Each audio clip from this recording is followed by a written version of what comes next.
আসসালামু আলাইকুম। কি অবস্থা সবার?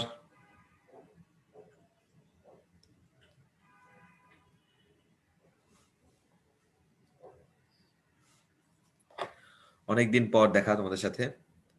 তো আমার যতটুকু মনে হয় অনেকদিন আগে তোমাদের ক্লাস নিয়েছিলাম এবং মোস্ট প্রবাবলি একটা ম্যারাথন ক্লাস নিয়েছিলাম তোমাদের। ঠিক আছে? তো যাই হোক, আমরা ম্যারাথন ক্লাসটা যাই করি কি না করি, আজকে আমরা পড়বো হচ্ছে নগ্নবীজি আবৃতবীজি উদ্ভিদ মেডিকেল ভর্তি পরীক্ষার জন্য। মানে যদি বলি যে বায়োলজি ওরিয়েন্টেড একটা চ্যাপ্টার যেখান থেকে সবচেয়ে বেশি প্রশ্ন আসছে, সেটা হচ্ছে নগ্নবীজি আবৃতবীজি উদ্ভিদ। কারণ গত বছর একমাত্র এই একটা চ্যাপ্টার যেখান থেকে একাই 4টা প্রশ্ন আসছে, এবং তার আগের বছর 2টা, তার আগের বছর 3টা, এর আগে একটা একটা করে আসতো। কিন্তু গত 3 বছরে টোটাল প্যাটার্নটাই চেঞ্জ হয়ে গেছে চ্যাপ্টারের, যে চ্যাপ্টার থেকে বেশি প্রশ্ন আসা শুরু হয়েছে। এবং এর ব্যতিক্রম তোমাদের ক্ষেত্রে হবে কিনা বলতে পারতেছি না, যেহেতু এতগুলা প্রশ্ন চলে আসছে। তাহলে এমন হইতে পারে যে তোমাদের ক্ষেত্রে এরকম একটা প্যাটার্ন চলে আসতেই পারে। তো চ্যাপ্টারটা একদিকে সহজ, একদিকে অনেক কঠিন। তো আমি তোমাকে সহজ পোর্শনটা আগে বলি। সহজ পোর্শন বলতে আমাদের এই ক্লাসের মধ্যে আমাকে আজকে 2টা বৈশিষ্ট্য শিখলেই পড়া হচ্ছে 50% কাভার হয়ে যাবে। 2টা বৈশিষ্ট্য কি? আমরা নগ্নবীজি উদ্ভিদের বৈশিষ্ট্য শিখবো, আর হচ্ছে মালবেসি গোত্রের বৈশিষ্ট্য শিখবো। এই 2টা পড়লে আমাদের বলে, আমি আবার বলতেছি, 50% সত্যি কথা শেষ হয়ে যাবে। আর গঠন আছে একটা, সেটা হচ্ছে সাইকাসের গঠন। ওইটা পড়লে আর 10%, মানে 60% হচ্ছে এই পড়া। যে 60% খুবই সহজ এবং তুমি খুব স্মুথলি এগুলো আমি এখন যেভাবে তোমাকে পড়াই দিব, তুমি জাস্ট আর একবার দেখবা, বা অনেকের দেখাও লাগবে না। ঠিক ব্রায়োফাইটা টেরিডোফাইটা আমরা যেভাবে করছিলাম সেম কাজটাই, যে তোমার অনেক সময় দেখাও লাগবে না, তুমি এটা অনায়াসে অ্যান্সার করে ফেলতে পারবা যে 60% থেকে। কিন্তু ঝামেলাটা হবে যে 40% রয়ে গেল। ঠিক আছে? এই 40%টা আসলে মনে রাখা অনেক অনেক অনেক বেশি টাফ। এই 40% হচ্ছে তোমার বইয়ে ডিকশনারি ওরিয়েন্টেড কিছু জায়গা আছে। আমি তোমাকে শিখাবে ফুল কি, ফল কি, পাতা কি, মূল কি। আলটিমেটলি এই জিনিসগুলো পড়তে গেলে মাথা মাথা খারাপ হয়ে যাওয়া স্বাভাবিক। ঠিক আছে? তো যেহেতু ওই জিনিসগুলো একটু কমপ্লিকেটেড, কিন্তু ভর্তি পরীক্ষায় মোটামুটি ওইখান থেকেই, ওই 40% থেকেই তোমার 2টা বা 3টা প্রশ্ন আসে। তো এই কারণে আমি তোমাকে ওই 40%-এর একদম যতটুকু না পড়লেই নয়, বা তুমি যতটুকু পড়ে মনে রাখতে পারবা, ওইটা আমি তোমাকে এখানে পড়াই দিব। আমরা কম্পানিয়ন বুকটাও রাখবো আজকে সাথে। আমি যখন একবার লেকচারটা শেষ করব পড়ানো, তারপর আমি তোমাদেরকে কম্পানিয়ন বুক থেকে দেখাবো যে এটা এইভাবে মনে রাখবা, তো এটা ওইভাবে মনে রাখবা। ঠিক আছে? ডিকশনারির অনেকগুলো টেকনিক আছে, এবং ডিকশনারি বেস আমি তোমাকে প্লাসেন্টেশন বা ফল, বা মনে করো যে ফুলের যে বিভিন্ন গঠন টঠন দেওয়া আছে, পাতার যে গঠন দেওয়া আছে, এস্টিভেশন দেওয়া আছে, এইখানে যে উদাহরণগুলো দেওয়া আছে, এদের সাইন্টিফিক নেম নিয়ে প্রশ্ন আসার চান্স 1%। একদম 0% বলা যায় না, কারণ আমাদের ভর্তি পরীক্ষা আনপ্রেডিক্টেবল একটা জিনিস। 1%, মানে 99% চান্স যেখান থেকে প্রশ্ন আসবে, মানে সাইন্টিফিক নেম থেকে প্রশ্ন আসবে না। যদি তোমাকে এই চ্যাপ্টারের সাইন্টিফিক নেম দিয়ে প্রশ্ন করার ইচ্ছা থাকেই, তাহলে কেবল এবং কেবলমাত্র পোয়েসি এবং মালবেসিতে যে কয়টা উদাহরণ দেওয়া আছে, ওই কয়টা উদাহরণের সাইন্টিফিক নেম দিয়ে প্রশ্ন আসলেও আসতে পারে। ঠিক আছে? তাহলে আমরা ওই হিসাব করেই পড়বো। আসে এখন যেটা, আমরা পড়া শুরু করি। যেহেতু চ্যাপ্টার বড়, তো আমি একটু পুরান পড়া দিয়ে পড়া শুরু করতে যাচ্ছি, যেহেতু আমাদের অনেকদিন হয়ে গেছে। এই পড়াগুলা মাথায় না থাকাটা স্বাভাবিক। তাহলে আমি আগে একটা ছোট্ট করে একটা সামারি দিব, তারপর হচ্ছে আমরা আমাদের পড়ায় ঢুকবো। ঠিক আছে?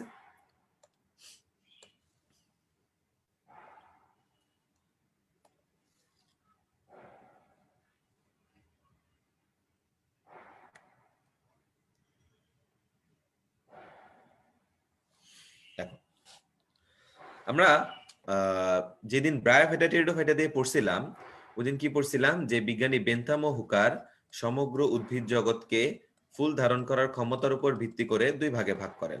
ঠিক আছে? একটা নাম দেন উনি ক্রিপ্টোগ্যামিয়া, আর একটা নাম দেন ফেনোরোগ্যামিয়া। ক্রিপ্টোগ্যামিয়াকে আবার 3টা ভাগে ভাগ করছিলাম আমরা। একটা ছিল হচ্ছে থ্যালোফাইটা, একটা ছিল ব্রায়োফাইটা, আর একটা ছিল টেরিডোফাইটা। ঠিক আছে? আর ফেনারোগেমিয়ার 2টা পার্ট ছিল, একটা হচ্ছে জিমনোস্পার্ম বা নগ্নবীজী উদ্ভিদ, আর একটা হচ্ছে অ্যাঞ্জিওস্পার্ম বা আবৃতবীজী উদ্ভিদ। এবং আমরা এরকম নিচ থেকে উপরের দিকে লিখছিলাম কেন? কারণ আমরা বুঝতে চাইছিলাম যে কে কার চেয়ে বেশি উন্নত। তার মানে আমরা মোটামুটি যা যা অনুন্নত সব পড়া শেষ, এখন আমরা একটু উন্নতর দিকে আসছি।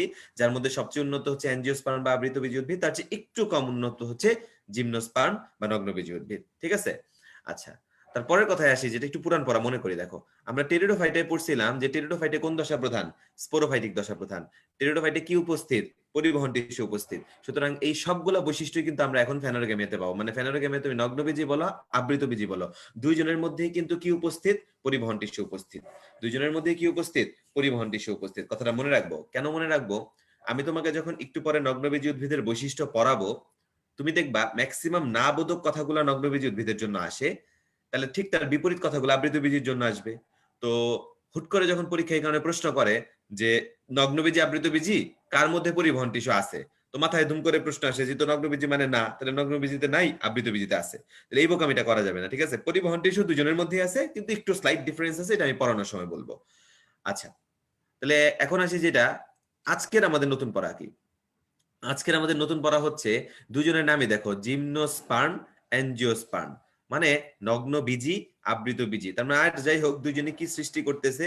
বীজ সৃষ্টি করে। দুজনে কি সৃষ্টি করে? বীজ সৃষ্টি করে। বীজ সৃষ্টি করে বিধায় এদেরকে স্পারমাটোফাইটা বলে।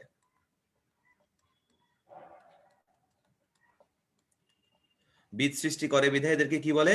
স্পারমাটোফাইটা। দ্যাট মিন্স নগ্নবীজি, আবৃতবীজি বা জিমনোস্পার্ম, অ্যাঞ্জিওস্পার্মকে আমরা একত্রে কিসের অন্তর্ভুক্ত করতে পারি? স্পারমাটোফাইটার অন্তর্ভুক্ত করতে পারি। কেন? কারণ তারা উভয়ই কি সৃষ্টি করে? উভয়ই হচ্ছে বীজ সৃষ্টি করে। উভয়ই কি সৃষ্টি করে? বীজ সৃষ্টি করে। ঠিক আছে, এটা একটা জিনিস গেল। এরপরে আমরা আরেকটু জিনিস করি, যেটা সেটা হচ্ছে নগ্নবীজি, আবৃতবীজি, মানে মেইন কথাটা হচ্ছে বীজ নিয়ে, যে বীজকে একটা আবৃত করে রাখে, একটা অনাবৃত বা নগ্ন করে রাখতেছে। তো তোমার তো আগে মনে রাখতে হবে বীজ কিসের মধ্যে থাকে।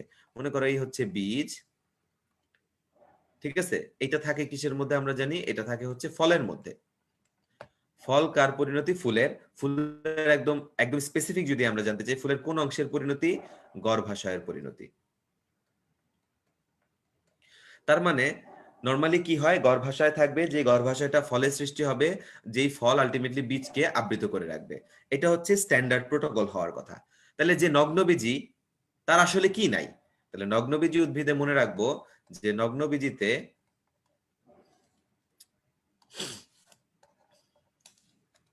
এখানে দেখি,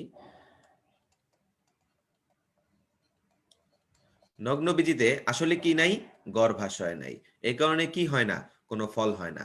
যার কারণে বীজগুলা কেমন থাকতেছে? অনাবৃত বা নগ্ন অবস্থায় থাকতেছে। তাহলে ঠিক রিভার্স কথাগুলো আবৃত বীজের জন্য হবে। তাহলে আবৃত বীজিতে কি? গর্ভাশয় আছে, ফল সৃষ্টি হবে, এই কারণে বীজগুলা আবৃত অবস্থায় থাকবে। ঠিক আছে? তাহলে দেখো, এটা কিন্তু তোমাকে একদম একটা বেসিক, এটাই হচ্ছে মেইন জিনিস, যে নগ্নবীজি, আবৃত বীজির কথাটা, যে কেন নগ্নবীজি নাম হইলো আর কেন আবৃত বীজি নাম হইলো। ঠিক আছে? আচ্ছা, তাহলে দাঁড়াও আমরা এগুলাকে একটু বক্স করি। আচ্ছা, এবার আসে আরেকটা জিনিস, সেটা হচ্ছে আবৃতবীজী উদ্ভিদটাকে বীজপত্র ধারণ করার ক্যাপাসিটির উপর বেস করে দুই ভাগে ভাগ করছে। ঠিক আছে? আবৃতবীজী উদ্ভিদটাকে বীজপত্রের সংখ্যা বা বীজপত্র ধারণ করার ক্যাপাসিটির উপর বেস করে দুই ভাগে ভাগ করছে। ঠিক আছে? বীজপত্রের উপর বেস করে কয় ভাগে? দুই ভাগে। মনে করো একটা হচ্ছে বীজপত্রের উপর বেস করে, সেটা কি? যদি একটা থাকে তাহলে বলছে একবীজপত্রী, দুইটা থাকলে আমরা তাকে কি বলছি? দ্বিবীজপত্রী। একটা থাকলে একবীজপত্রী, দুইটা থাকলে কি? দ্বিবীজপত্রী। এখন আমি তোমাকে কিছু কমন বৈশিষ্ট্য বলবো, যেগুলো তোমাকে আজীবন মনে রাখতে হবে। ওগুলাই কোনো ভুল করা যাবে না। ঠিক আছে? একদম সবসময় মনে রাখতে হবে। আসি যেটা, সেটা হচ্ছে একবীজপত্রী উদ্ভিদে কোন মূল বিদ্যমান? গুচ্ছ মূল বিদ্যমান। আর দ্বিবীজপত্রী উদ্ভিদে প্রধান মূল বিদ্যমান। একবীজপত্রী উদ্ভিদের পাতার শিরাবিন্যাসটা হচ্ছে সমান্তরাল। একবীজপত্রী উদ্ভিদের পাতার শিরাবিন্যাস কেমন? সমান্তরাল। আর দ্বিবীজপত্রী উদ্ভিদে জালিকাকার। তারপরে আসো একবীজপত্রী উদ্ভিদের পুষ্প। ঠিক আছে? একবীজপত্রী উদ্ভিদের পুষ্পের গঠনটা কেমন? একবীজপত্রী হচ্ছে কম, ট্রাইমেরাস। ঠিক আছে? তিন স্তবক বিশিষ্ট বা ট্রাইমেরাস। আর দ্বিবীজপত্র হচ্ছে বেশি, 4 অথবা 5, মানে কি টেট্রাও হইতে পারে, পেন্টাও হইতে পারে। টেট্রাও হইতে পারে এবং আরেকটা কি হইতে পারে? পেন্টাও হইতে পারে। ঠিক আছে? আচ্ছা, এরপর আসি আমরা যেটা, সেটা হচ্ছে কার বীজপত্রটা কই অবস্থিত। এখন একবীজপত্রী, দ্বিবীজপত্রী, কারটা শীর্ষে আর কারটা পার্শ্বে। একদম সিম্পল কথা, যেটা সেটা হচ্ছে একবীজপত্রী বললে আমাদের মাথায় সবার আগে কোন উদাহরণটা আসে? ধান। তো বাংলাদেশে একসময় একটা মার্কাই ছিল ধানের শীষ। তাহলে একবীজপত্রী উদ্ভিদে বীজপত্রের অবস্থান কোথায়? একবীজপত্রী উদ্ভিদে বীজপত্রের অবস্থান হচ্ছে শীর্ষে। তাহলে দ্বিবীজপত্রী উদ্ভিদে কোথায়? পার্শ্বে। পরের কথাটা আসি, যেটা সেটা হচ্ছে তুমি আম গাছ, ধান গাছ, মনে করো আম গাছ দ্বিবীজপত্রী, ধান গাছ একবীজপত্রী, কোনটাকে দেখছো পাশে মোটা হইতে? আম গাছকে। তাহলে পার্শ্ব বৃদ্ধি আছে কার? দ্বিবীজপত্রী উদ্ভিদে। তাহলে আমরা মনে রাখবো যে পার্শ্ব বৃদ্ধি থাকবে দ্বিবীজপত্রীতে, থাকবে না একবীজপত্রীতে। এখন তোমাদের কাছে আমার যে প্রশ্ন সেটা হচ্ছে পার্শ্ব বৃদ্ধির জন্য একটা মডিফাইড টিস্যু দরকার। পার্শ্ব বৃদ্ধির জন্য একটা মডিফাইড টিস্যু দরকার। কাইন্ডলি তোমরা ওই টিস্যুর নাম লিখো সবাই।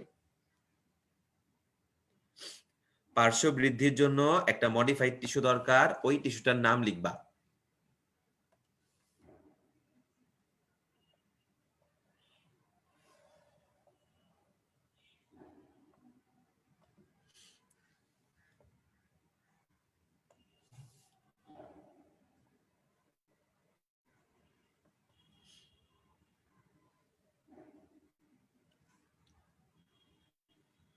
না না, মডিফাইড টিস্যু। পার্শ্বীয় ভাজক টিস্যু তো নর্মাল টিস্যু, এটা তো আর রূপান্তরিত টিস্যু হইলো না, এটা অ্যাকচুয়াল টিস্যুই।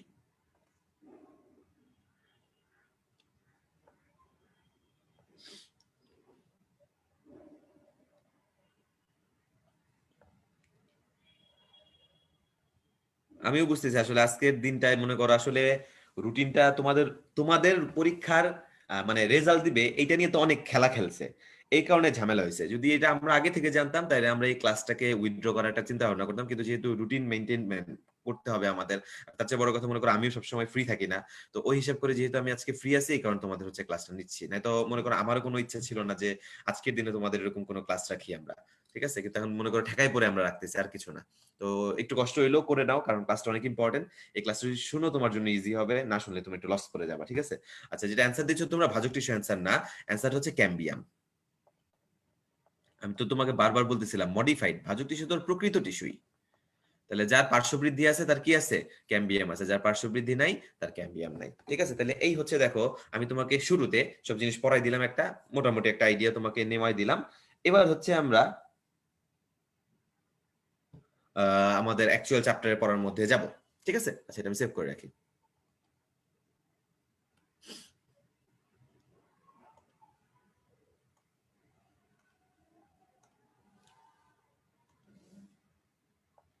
এবার আমরা একটু শুরুর দিককার কিছু ইন্ট্রোডাক্টরি কথাবার্তা দেখব, ঠিক আছে? যে ইন্ট্রোডাক্টরি কথার মধ্যে কি কি তোমার পড়তে হবে এগুলো এমসিকিউ তো অনেক আসে। যেমন এই যে প্রথমে আমি তোমাকে দেখাই দিছি, বীজ উৎপন্নকারী ভাস্কুলার উদ্ভিদ গোষ্ঠীকে স্পারমাটোফাইটা বলে, পড়ছি আমরা মাত্র, ঠিক আছে? তারপরে এগুলা পরীক্ষায় আসে, খেয়াল রাখো। উৎপত্তি যদি বলে অ্যান্সার দিবা ডেভোনিয়ান যুগ, উৎপত্তি বললে ডেভোনিয়ান যুগ, আর বিস্তৃতি বললে মেসোজোয়িক যুগ। উৎপত্তি বললে ডেভোনিয়ান যুগ, আর বিস্তৃতি বললে আমরা অ্যান্সার কি দিব? মেসোজোয়িক যুগ। জিমনোস্পার্ম শব্দটা কোথা থেকে আসছে এটা পড়তে পারবো, সমস্যা নাই। থিওফ্রাস্টাস, যাকে উদ্ভিদ বিজ্ঞানের জনক বলা হয়, উনি তার ইনকোয়ারি ইনটু প্ল্যান্টিস গ্রন্থিতে এটা ব্যবহার করেন। তারপরে এই সংজ্ঞাটার মধ্যে দেখো আমি তোমাকে পড়াইছি, গর্ভাশয় থাকে না বলে ফল উৎপন্ন হয় না, এই কারণে বীজ কেমন থাকে? নগ্ন অবস্থায় থাকে বলে এদেরকে আমরা নগ্নবীজী উদ্ভিদ বলি, ঠিক আছে? আচ্ছা, প্রজাতির সংখ্যার মধ্যে তোমাকে অবশ্যই অবশ্যই বাংলাদেশে প্রাপ্ত প্রজাতির সংখ্যা সবসময় পড়তে বলছি, ঠিক আছে? বাংলাদেশে প্রাপ্ত আহ, আচ্ছা, তোমরা যদি ছুটি চাও তাহলে মন মতো বের হয়ে যাও, কারণ ক্লাস তো থাকেই গ্রুপে, তোমরা পরে দেখে নিতে পারবা, কিন্তু আমার ক্লাসটা করতে দাও। আজারের জিনিসপত্র এখানে লিখো না। খুব ভালো একটা মুডে আছি, সুন্দর মতো পড়ানোর চিন্তা ভাবনা করে আছি। মেজাজটা খারাপ হয়ে গেলে কিন্তু তোমাদের লস হবে। আসলে যেটা সেটা হচ্ছে বলতেছিলাম যে বাংলাদেশে প্রাপ্ত প্রজাতির সংখ্যা দেখলেই ওগুলো পড়বা, এবং স্পেশালি কয় প্রজাতির পাওয়া যায়? 5 প্রজাতির। এটা দুইবার মেডিকেল ভর্তি পরীক্ষা আসছে, 17 সালে একবার আসছে, 19 সালে একবার আসছে। আচ্ছা, তারপরে এখানে কিছু কথাবার্তা আছে যে কোনটা কই পাওয়া যায়, এগুলো সবই আমি তোমাকে একটা জায়গা আছে বা কম্পোনেন্ট বুকে দিয়ে দিছি, একটু পরে দেখা যাবে এখান থেকে কিভাবে কি পড়বা।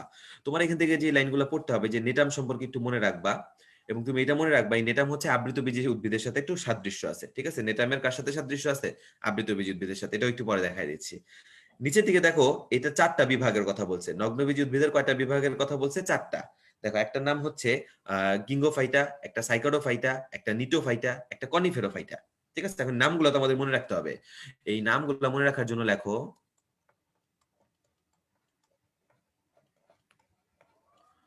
কণিকাকে নিয়ে সাইপ্রাসে গেল। কণিকাকে নিয়ে সাইপ্রাসে গেল।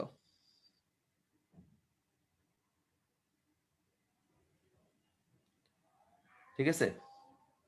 কণিকাকে নিয়ে সাইপ্রাসে গেল।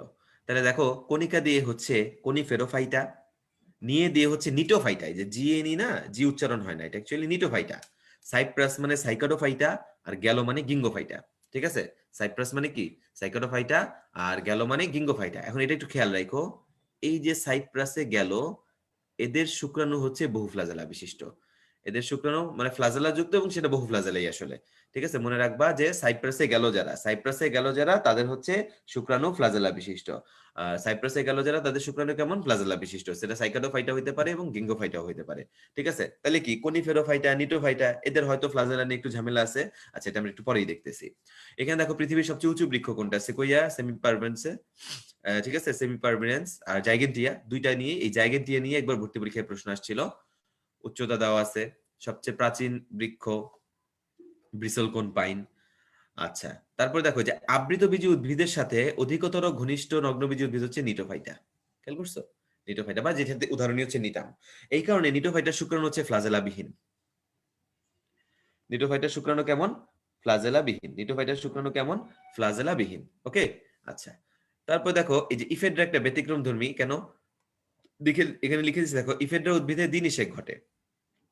ব্যতিক্রম হচ্ছে, আমরা উদ্ভিদের প্রজনন পড়ছি, উদ্ভিদের প্রজননে আমরা পড়ছিলাম দিনিষেক কার বৈশিষ্ট্য, আবৃতবীজী উদ্ভিদ। দিনিষেক কার বৈশিষ্ট্য, আবৃতবীজী উদ্ভিদ। তো নগ্নবীজী উদ্ভিদে দিনিষেক হবে না, নগ্নবীজী উদ্ভিদে কি হবে না, দিনিষেক হবে না। একটাই ব্যতিক্রম, সেই ব্যতিক্রমটাকে ইফেড্রা। ইফেড্রা একটা নগ্নবীজী উদ্ভিদ হওয়া সত্ত্বেও এর মধ্যে কি ঘটে, দিনিষেক ঘটে। এই কথাটা মনে রাখতে হবে। এবং ইফেড্রা থেকে আমরা ইফেড্রিন নামক ওষুধ পাই, যেটা শ্বাসকষ্টের চিকিৎসায় ব্যবহার করা হয়।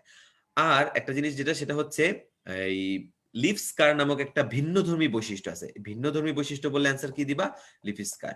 ভিন্নধর্মী বৈশিষ্ট্য বলে অ্যান্সার কি দিবা, লিফ স্কার। সিম্পল কথা, সেটা হচ্ছে তোমার যদি ছোট থাকতে কোথাও তুমি ব্যথা ট্যাথা পাও, মনে করো হাত পায়ে যদি কেটে যায় বা কপাল টপালে যদি কেটে যায়, দেখবে একটা দাগ রয়ে গেছে, এবং ওই দাগটা তোমার রেগুলার স্কিনের সাথে মিলে না, একটু স্লাইটলি এলিভেটেড, মানে একটু উঁচা বা কালারটা একটু চেঞ্জ আছে, ওইগুলাকে আমরা বলি স্কার। তো নগ্নবীজী উদ্ভিদে যে জায়গায় পাতা থাকে, ওই জায়গা থেকে যখন পাতাটা খসে পড়ে যায়, তখন ওই জায়গায় এরকম একটা স্কার তৈরি হয়, এবং ওই জায়গায় নতুন করে আর কখনো পাতা তৈরি হয় না। এই কারণে ওইটাকে বলা হয় লিফ স্কার। এবং এটা একমাত্র কার বৈশিষ্ট্য, নগ্নবীজী উদ্ভিদের বৈশিষ্ট্য। একমাত্র কার বৈশিষ্ট্য, নগ্নবীজী উদ্ভিদের বৈশিষ্ট্য। ঠিক আছে? আচ্ছা, তাহলে এই গেল হচ্ছে মোটামুটি আমাদের এই অংশগুলার কথাবার্তা। এবার যাই হচ্ছে আমরা,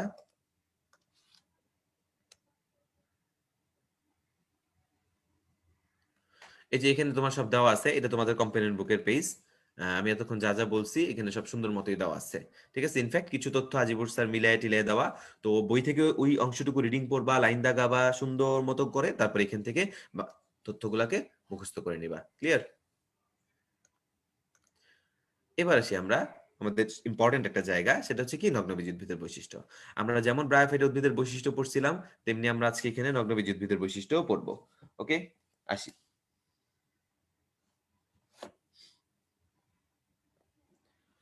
আচ্ছা,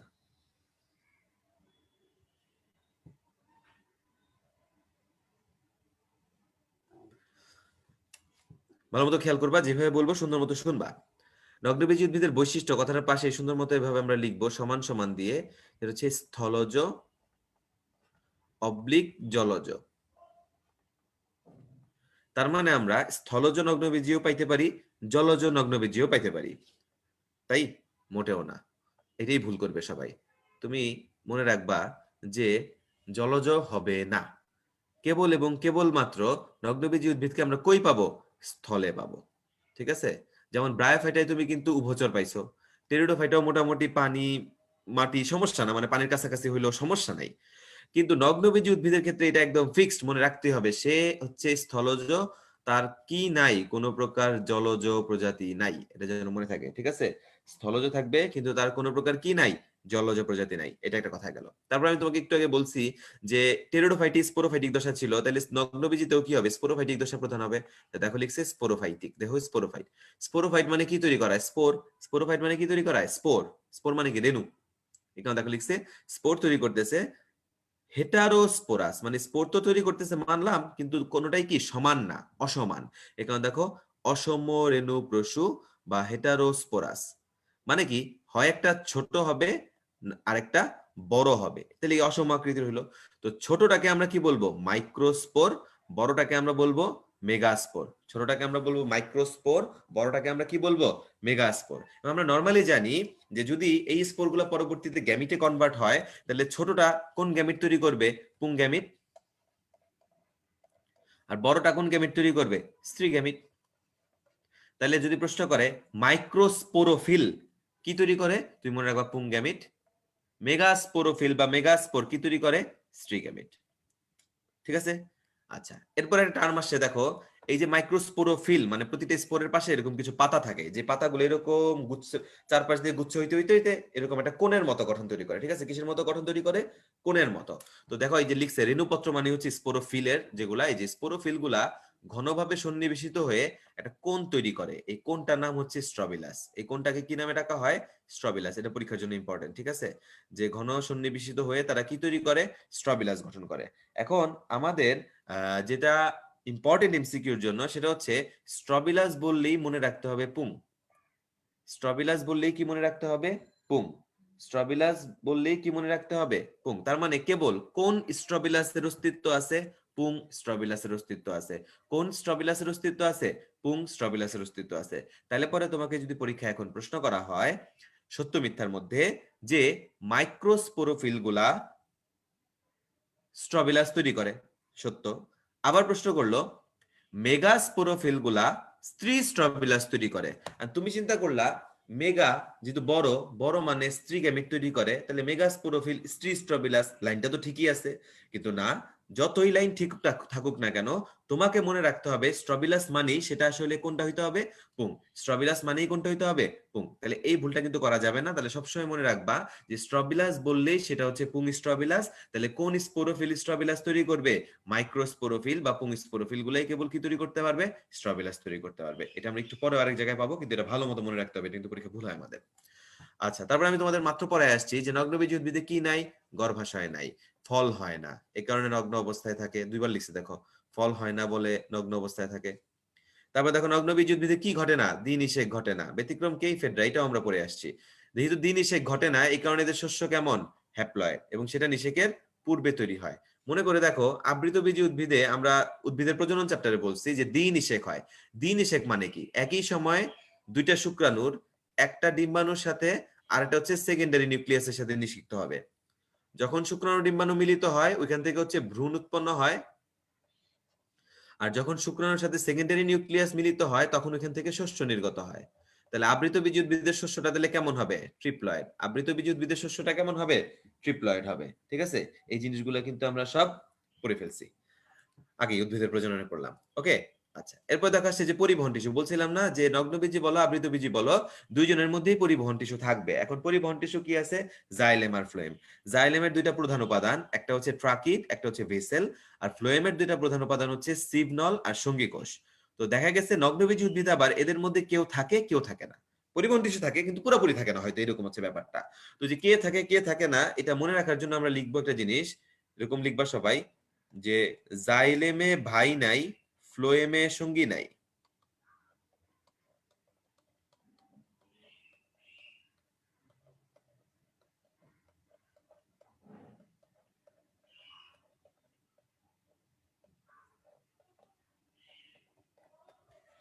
জাইলেমে ভাই নাই, ফ্লোয়েমে সঙ্গী নাই। সিম্পল কথা দেখো, নাই মানেই কি? নাই মানেই হচ্ছে নগ্নবীজি উদ্ভিদ। নাই মানেই নগ্নবীজি উদ্ভিদ। তাহলে নগ্নবীজি উদ্ভিদে জাইলেমে কি নাই? ভাই মানে ভেসেল নাই। ফ্লোয়েমে কি নাই? ফ্লোয়েমে সঙ্গী কোষ নাই। ঠিক আছে? তার মধ্যে এটা পড়া হয়ে গেল। তারপরে আসি, এখানে উপস্থিত যারা আমরা ক্লাস করতেছি কারোই ফেভারিট ফুল সাইকাস না। মানে এমন না যে সাইকাস যদি থাকতো তাহলে আমার জীবনটাই ধন্য হয়ে যেত, এরকম কোনো কথা না। মানে সাইকাস এমন আহামরি কোনো কিছু না যেটা না দেখলে আমাদের জীবন থাকবে না। তার মানে কি আসলে মানুষ তো সাইকাসকে কোনোদিন পছন্দ করেই না, গরু ছাগল এটা কোনোদিন পছন্দ করে নাই। তার মানে কি এর পরাগরেণু ক্যারি করার জন্য না কোনো প্রাণী না কোনো পতঙ্গ কেউই দায়ী না। এমন একটা জিনিস দায়ী যার উপর আমাদের কোনো নিয়ন্ত্রণই নাই, সেটা কি? বায়ু। দেখো এরা সকলেই হচ্ছে বায়ু পরাগী, সকলেই কেমন? বায়ু পরাগী। আচ্ছা, এবং যেহেতু এখানে তুমি পড়ছো স্পোরোফাইটিক দশা প্রধান মানে একটা দশা প্রধান, তাহলে অনায়াসে বুঝতেছো আর একটা দশা অপ্রধান হবে। তার মানে এই ক্ষেত্রেও জনুক্রম তো থাকবেই, এবং জনুক্রমটা কি সমান হবে? না, এই ক্ষেত্রেও জনুক্রমটা কেমন হবে? অসম আকৃতির হবে। তাই দেখো তুমি ব্রায়োফাইটায় পড়ছো, টেরিডোফাইটায় পড়লা, নগ্নবীজিতেও পড়লা, জনুক্রম দেখলে অ্যান্সার কি? অসম আকৃতির বা হেটারোমরফিক। তারপরে আমরা পড়ছি লিফ স্কারের বৈশিষ্ট্যটা আমি অলরেডি তোমাকে পড়ায় আসছি। এখন দেখো এখানে একটা জিনিস বলছে সাধারণত আর্কিগোনিয়া সৃষ্টি করে। এটাও নগ্নবীজী উদ্ভিদের জন্য একটা ইউনিক বৈশিষ্ট্য। কেন? কারণ এটা আবৃতবীজী উদ্ভিদে নাই। এবং তোমাকে এটাও মনে রাখতে হবে এই আর্কিগোনিয়া সৃষ্টি ব্যাপারটা হচ্ছে নগ্নবীজী উদ্ভিদের একটা আদি বৈশিষ্ট্য। তোমাকে এমসিকিউতে প্রশ্ন করলো দিয়ে বললো নিচের কোনটা নগ্নবীজী উদ্ভিদের আদি বৈশিষ্ট্য। তাহলে মনে রাখো আদি বৈশিষ্ট্য বললে অ্যান্সার কোনটা হবে? আর্কিগোনিয়া সৃষ্টি। আদি বৈশিষ্ট্য বললে অ্যান্সার কি হবে? আর্কিগোনিয়া সৃষ্টি। তাহলে এই হচ্ছে মোটামুটি নগ্নবীজী উদ্ভিদের ইম্পর্টেন্ট পয়েন্ট। এখন আমাদের লাস্ট একটা পয়েন্ট বাকি আছে, তো এটার জন্যই খেয়াল করো। আগে একটা আমরা লাইন লিখবো। আমরা লিখবো এরকম যে সাধারণত পরাগরেণু গর্ভমুণ্ডে পতিত হয়।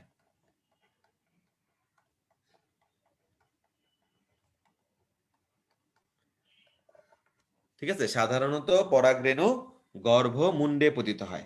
ওকে, আচ্ছা এবার দেখো,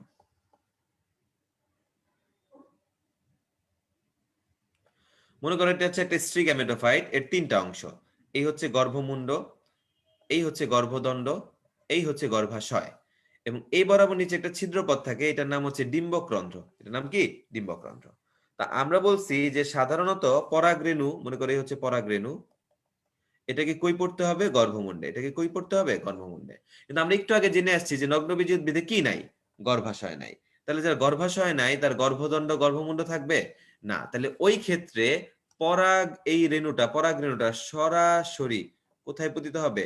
ডিম্বক রন্ধ্রে বা জনন রন্ধ্রে পতিত হবে। ঠিক আছে, এটা যেন মনে থাকে। নগ্নবীজী উদ্ভিদে পরাগায়নকালে পরাগ রেণু কোথায় পতিত হয়?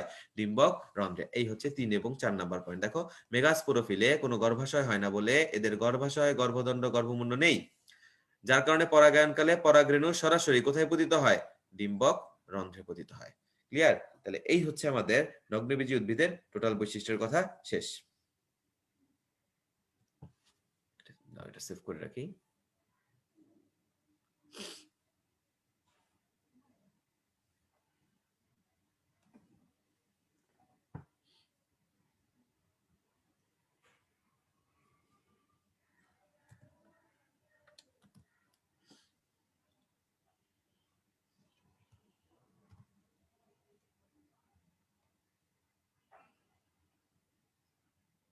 আচ্ছা ঠিক আছে, তাহলে এই হচ্ছে মোটামুটি আমাদের নগ্নবীজী উদ্ভিদের কথাবার্তা শেষ।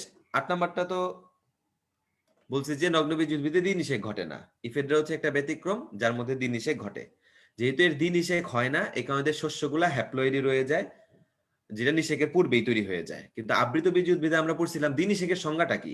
একই সময় দুইটা শুক্রাণু আসবে, একটা শুক্রাণু ডিম্বাণুকে নিষিক্ত করবে করে ভ্রূণ তৈরি করবে, আর একটা শুক্রাণু সেকেন্ডারি নিউক্লিয়াসকে নিষিক্ত করবে করে তারা শস্য তৈরি করবে। এই কারণে যেহেতু এর মধ্যে তো দিন নিষেকই হয় না, তাহলে সেকেন্ডারি নিউক্লিয়াসের তো কোনো প্রশ্নই আসতেছে না। এই কারণে শস্য হ্যাপ্লয়েডই রয়ে যাচ্ছে। কিন্তু আবৃতবীজীদের যেহেতু দিন নিষেক হইতেছে, এই কারণে শস্যটা ট্রিপ্লয়েড হচ্ছে। ক্লিয়ার?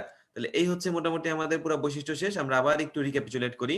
আমরা বললাম কি নগ্নবীজী উদ্ভিদ মানেই তারা কি? স্থলজ, কোনো জলজ নাই। স্পোরোফাইটিক দশা প্রধান, স্পোর তৈরি করবে কিন্তু অসম আকৃতির, অসম রেণুপোষ্য। ছোট মাইক্রো, বড় মেগা, ছোটটা পুং, বড়টা মানে স্ত্রী। ঘন সন্নিবেশিত হয়ে স্ট্রবিলাস, স্ট্রবিলাস মানেই পুং।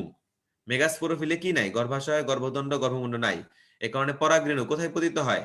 ডিম্বক রন্ধ্রে। নগ্ন অবস্থায় থাকে, গর্ভাশয় নেই, ফল সৃষ্টি হয় না। আবার দেখো বীজ নগ্ন অবস্থায় থাকে। তারপরে দেখো যেটা সেটা হচ্ছে দিন নিষেক ঘটে না, ব্যতিক্রম হচ্ছে ইফেড্রা, শস্য হ্যাপ্লয়েড, নিষেকের পূর্বে তৈরি হয়। জাইলেমে ভেসেল নাই, ফ্লোয়েমে সঙ্গী কোষ নাই। এখানে একটা ব্যতিক্রম আছে কিন্তু নিটাম, এটা খেয়াল রাখো।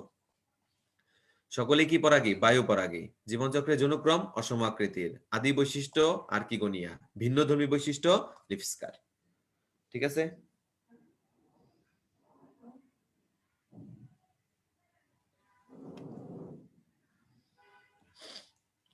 আচ্ছা তাহলে এই গেল হচ্ছে আমাদের নগ্নবীজী উদ্ভিদের বৈশিষ্ট্যের কথাবার্তা শেষ। আচ্ছা এখন দেখো এখানে আসছে তোমার এই গঠন রিলেটেড কথাবার্তা, যা সবই তোমার কোম্পানির বুকে গোছানো আছে। তারপর আমরা একটু বই থেকে দাগাই। এই যে ভৌগোলিক বিস্তারে দেখো বাংলাদেশে প্রাকৃতিক ভাবে 3টা প্রজাতির কথা বলছে। ওই 3টা প্রজাতির নামের প্রথম অক্ষরগুলো আমরা যদি লিখি দাঁড়ায় হচ্ছে পি সি আর, মানে পলিমারাইজ চেইন রিঅ্যাকশন না, কিন্তু পিসিআর মানে হচ্ছে সাইকাস পেকটিনাটা সাইকাস সার্সিনালিস, সাইকাস রেভোলোটা। তো তিনটা নামের প্রথম অক্ষর লিখলে দাঁড়ায় কি PCR। ওকে, আচ্ছা আসলে এটার গঠন মনে রাখবা, এরা হচ্ছে অশাখ, ঠিক আছে, এবং কাণ্ডটা অশাখ এবং খাড়া, স্থূল বেলনাকার, লেস ইম্পর্টেন্ট। উচ্চতা দেওয়া আছে দেখো 8 থেকে 14 ফুট উঁচু। আর একটু পরে আমি তোমাকে দেখাবো যে আজিবুর স্যারের বই লিখছে 2 থেকে 5 মিটার উঁচু। টেনশন নিও না, এখন দেখানোর দরকার নেই, খালি মনে রেখো। সাইকাস মিডিয়ার উচ্চতা দেওয়া আছে, এটাও কম্পোনেন্ট বুকে দেওয়া আছে, পড়বো। দেখছে প্রতিটি পাতা পক্ষল যৌগিক। পাতা কেমন? পক্ষল যৌগিক। এখন আমরা একটু টেরিসের পড়াটা মনে করে আসি। টেরিসে পড়ে আসছিলাম যে ফার্নের পাতার নাম কি? ফ্রন্ট। কচি পাতার নাম কি ছিল? ক্রোজিয়ার। কচি পাতার কুণ্ডলিত অবস্থার নাম কি ছিল? সার্সিনেট ভার্নেশন।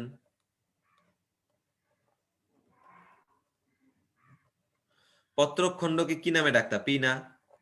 এবং এর উভয় পাশে কি থাকতো? র্যাকিস, বাদামি বর্ণের। পড়ছিলাম না আমরা?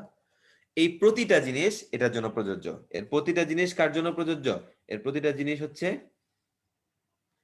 এই সাইকাসের জন্য প্রযোজ্য। তাহলে নগ্নবীজিতে টেরিসে ওইটা পাওয়া যায়, সাইকাসে ওইটা পাওয়া যায়। এই কারণে সাইকাসের সাথে মোটামুটি বিশাল একটা সিমিলারিটি থাকার কারণে এ দেখো পাম উদ্ভিদ বা ফার্নের সাথে মিল থাকায় এর আরেক নাম হচ্ছে পাম ফার্ন। এর আরেক নাম কি? পাম ফার্ন। ওকে, আচ্ছা এটা মনে রাখবো কি, এর পাতাটা পক্ষল যৌগিক। টেরিসে যেমন ছিল পক্ষল যৌগিক। মনে করো দুই পাশ থেকে যদি সমানভাবে পাতায় বের হয় এরকম, এগুলাকে আমরা বলি পক্ষল যৌগিক। ওকে, আচ্ছা আরেকটা জিনিস মনে রাখবা, যেটা সেটা হচ্ছে পাতার কথা লেখা আছে যে গাঢ় সবুজ, মসৃণ, চর্মবৎ, রেখাকার, লেন্স আকৃতির, মধ্যশিরা বিদ্যমান। শব্দগুলো এখানে মনে রাখো, আমি একটু পরে তোমাকে এগুলো দেখাই দিতেছি। মূলের ক্ষেত্রে আমরা যেটা মনে রাখবো, সুন্দর মতো মনে রাখবা, কোন মূল বিদ্যমান? কোরালয়ের মূল বিদ্যমান। কোন মূল বিদ্যমান? কোরালয়ের মূল বিদ্যমান। ঠিক আছে, আচ্ছা আরেকটা জিনিস কি মনে রাখবো, দেখো বলছে এর মূলের অন্তর্গঠনে মধ্য কর্টেক্সে নস্টক অ্যানাবেনা, ঠিক আছে, অ্যানাবেনা নস্টক নামক দুইটা জিনিস অবস্থান করে। নস্টক অ্যানাবেনা দুইজনই কিন্তু আসলে সায়ানোব্যাকটেরিয়া। এই দুইজনই কি আসলে সায়ানোব্যাকটেরিয়া, কিন্তু তারা যে স্তরে থাকতেছে, স্তরটাকে আমরা কোন স্তর বলি? শৈবাল স্তর বলি। স্তরটাকে আমরা কোন স্তর বলি? শৈবাল স্তর বলি। ঠিক আছে, আচ্ছা তাহলে মনে রাখো এগুলা, যে সেটা হচ্ছে নষ্ট কেনাবেনা সায়ানোব্যাকটেরিয়া থাকতেছে, কিন্তু স্তরের নাম কি? শৈবাল স্তর। ওকে, এটুকু আমরা ক্লিয়ার করলাম।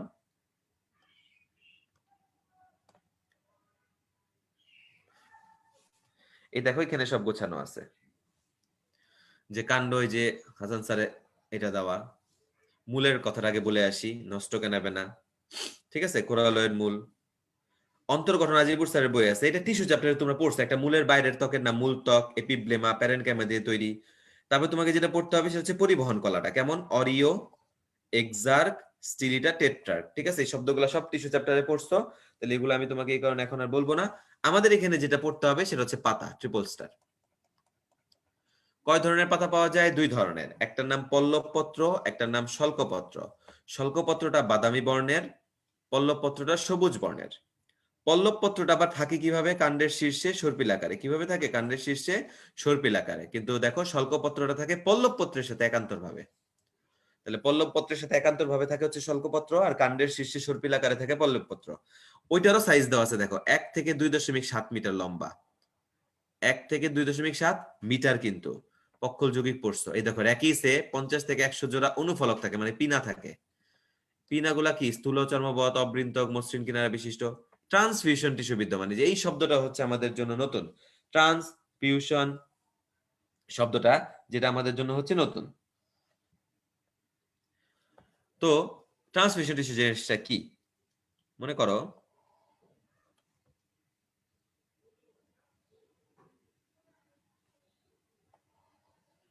আমরা সাইকাস দেখি আর না দেখি, নারিকেল গাছ আমরা সবাই দেখছি।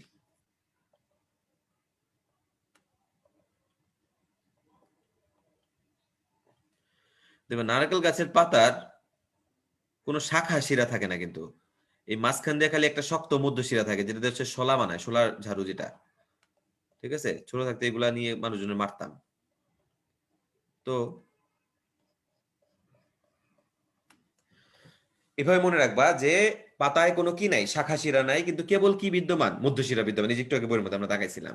তো পাতার মধ্যে একটা পাতা আরেকটা পাতার মধ্যে যোগাযোগ রক্ষা করতে হবে না? তো পাতার মধ্যশিরা গুলা পাতার মধ্যশিরাগুলা পাশাপাশি যে টিস্যু দ্বারা যোগাযোগ রক্ষা করে, ঠিক আছে, মধ্যশিরাগুলা যে টিস্যু দ্বারা যোগাযোগ রক্ষা করে এটাই হচ্ছে ট্রান্সফিউশন টিস্যু। যে টিস্যু দ্বারা যোগাযোগ রক্ষা করে এটাকে আমরা কি বলি? ট্রান্সফিউশন টিস্যু বলি। ঠিক আছে, ট্রান্সফিউশন টিস্যু দিয়ে হচ্ছে দুইটা পাতা পাশাপাশি যোগাযোগ রক্ষা করে। ব্যাস এতটুকু জানলে হচ্ছে আমাদের জন্য হয়ে যাবে, এর বেশি লাগবে না। না, পক্ষল যৌগিক দ্বিপক্ষলের মধ্যে কোনো পার্থক্য নাই। পক্ষল যৌগিক যখন পড়বো আমরা, অচল পক্ষল সচল পক্ষল পড়বো, ওইখানে হচ্ছে পার্থক্য আছে, ওইটা আমি তোমাকে দেখাবো। ওকে, এখন দেখো এখানে শনাক্তকারী বৈশিষ্ট্য দিছে যার মোটামুটি সবই আমাদের পড়া। স্পোরোফাইট, পাম জাতীয়, পক্ষল যৌগিক, ওই দেখো কচি পাতার ভার্নেশন সার্সিনেট, কুণ্ডলিত ট্রান্সফিউশন টিস্যু, কোরালয়েড মূল বিদ্যমান। এই দেখো পুং রেণুপত্রগুলো একত্রিত হয়ে স্ট্রবিলাস গঠন করে, কিন্তু স্ত্রী রেণুপত্রগুলো সত্যিকার স্ট্রবিলাস গঠন করে না। হেটারোস্পোরিক মেগামাইক্রো তৈরি করে, বাতাসের দ্বারা পরাগায়ন ঘটে। এটা হচ্ছে একটা এমসিকিউ যে সাইকাসের শুক্রাণু উদ্ভিদকুলের মধ্যে সর্ববৃহৎ। তুমি বহুফ্লাজেলা যুক্তটা মনে রাখবা, ঠিক আছে? সর্ববৃহৎ খালি শুক্রাণু না, মনে রাখবা ডিম্বাণুটাও। মানে সহজ কথায় সাইকাসের জনন কোষ উদ্ভিদকুলের মধ্যে সর্ববৃহৎ, ঠিক আছে? সাইকাসের জনন কোষ উদ্ভিদকুলের মধ্যে সর্ববৃহৎ, সেটা শুক্রাণু হোক আর ডিম্বাণু হোক। এখন দেখো তুমি এখানে অনেকগুলা পয়েন্ট কিন্তু আমরা ওই যে টেরিস বা ফার্ন পরে আসছিলাম, ফার্নের সাথে মিলছে। যেমন কোনগুলা মিলছে, এই দেখো এগুলা, ঠিক আছে, যে দুজনেই কি স্পোরোফাইট, পক্ষল যৌগিক, দুজনেরই কচি পাতা কুণ্ডলিত, শুক্রাণু বহু ফ্লাজেলা, দুজনেরই অসম আকৃতির জনুক্রম বা হেটারোমরফিক জনুক্রম বিদ্যমান। খেয়াল করছি?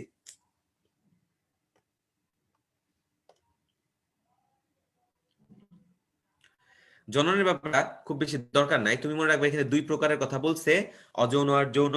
এখন যৌন জননের মধ্যে দেখো যে লাইনগুলো আমি দাগাইছি, যে শীর্ষে অসংখ্য পুং রেণুপত্র সৃষ্টি হয় যা একত্রিত স্ট্রবিলাস, আমরা পড়ছি এগুলা।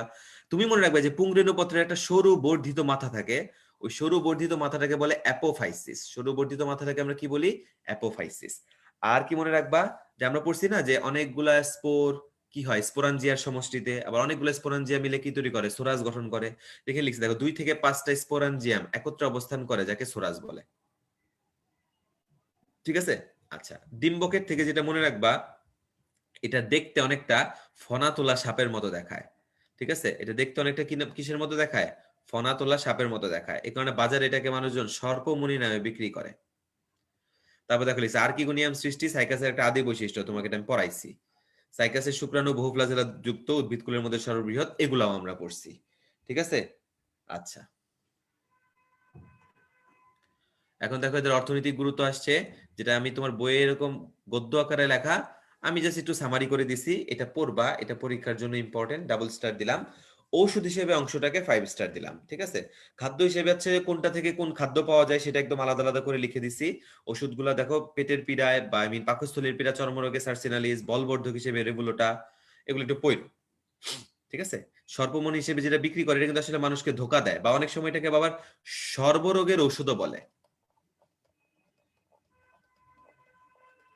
ঠিক আছে? সর্বরোগের ঔষধও বলে, কিন্তু আসলে কোনো কাজেই আসে না, ঠিক আছে? আচ্ছা, সর্বরোগের ঔষধ, আবার সর্পরোগে মানে যেইভাবে মানুষকে ধোকা দেওয়া যায় সবই এখান থেকে সব লেখা আছে বইয়ের মধ্যে। দেখা তোমাকে, এই দেখো বাজারে সর্পমণি নামে বিক্রি করা হইলে সর্বরোগের ঔষধ এবং সর্পরোগের ঔষধ হিসেবে ব্যবহার করা হয়, আসলে এর কোনো উল্লেখযোগ্য ঔষধ গুণ নাই। এই পর্যন্ত হচ্ছে বইয়ের স্ট্যান্ডার্ড পড়া পড়লাম, ঠিক আছে? এখন এটা বইয়ের বাইরের, বইয়ের বাইরে বলতে অন্য বইয়ের রাইটারের তথ্য, কিন্তু এটা মানে যেহেতু অর্থনৈতিক গুরুত্ব বাদ তো দিতে পারবো না, কিন্তু এটা পড়তে গেলে তোমার কষ্ট হবে, সত্যি কথা অনেক কষ্ট হবে। এই কারণে আমার যেটা কথা থাকবে তোমাদের কাছে, তুমি এটা একবার বা সর্বোচ্চ তুমি 2বার রিডিং পড়বা, যতটুকু তুমি মনে রাখতে পারবা অতটুকুই তুমি মনে রাখার চেষ্টা করবা, এর বেশি জোর দিবা না। যেটা না পড়লে তোমার পরীক্ষায় পাস হবে না এরকম না। তুমি 2বার রিডিং পড়লা, মনে থাকলে থাকলো, না থাকলে নাই। হ্যাঁ, তুমি যদি বলো ভাই কোন পয়েন্টটাকে এর মধ্যে বেশি গুরুত্ব দিয়ে পড়বো, তুমি অবশ্যই 1 নাম্বার পয়েন্টটাকে এবং 4 নাম্বার পয়েন্টটাকে বেশি গুরুত্ব দিয়ে পড়বা, ঠিক আছে? 1 নাম্বার এবং 4 নাম্বার, 4 নাম্বার তো অবশ্যই ওষুধ হিসেবে। এই যে গনোরিয়া, গ্রন্থিস্ফীতির, প্লাস্টার, পাকস্থলীর সমস্যায় আমরা কি দেই? রক্সবার্গই দেই। আর ইফেড্রা তো ইফেড্রিন নামক ওষুধ আমরা ব্যবহার করতেছি। এই দেখো হচ্ছে নগ্ন বীজ উদ্ভিদ শেষ। আবৃত বীজ উদ্ভিদে আসি। এই যে প্রথম পেজে যে এই জায়গাটা আছে যে কে সবচেয়ে ছোট কে সবচেয়ে বড়, এটা আমি তোমাকে কম্পোনেন্ট বুকে সাজায় দিছি, আমি তোমাকে দেখাবো একটু পরে। আবৃত বীজ উদ্ভিদের বৈশিষ্ট্য এখন আর আমাদের কি পড়া লাগবে না। আবৃত বীজ উদ্ভিদের বৈশিষ্ট্য এখন আমাদের কি পড়া লাগবে না। কেন? আমরা তো নগ্ন বেজি উদ্ভিদের বৈশিষ্ট্য জানি। কিরকম জানি? এখানে আমরা আমাদের পড়াটা একটু মিলাই দেখো, সবাই একটু রিডিং করো এই জায়গাটা। 1 মিনিট সময়। প্রতিটা পয়েন্ট আমি তোমাকে এখানে পড়াইছি। প্রতিটা পয়েন্ট। নগ্নবীজি উদ্ভিদের প্রতিটা পয়েন্ট আমি তোমাকে এখানে পড়াইছি।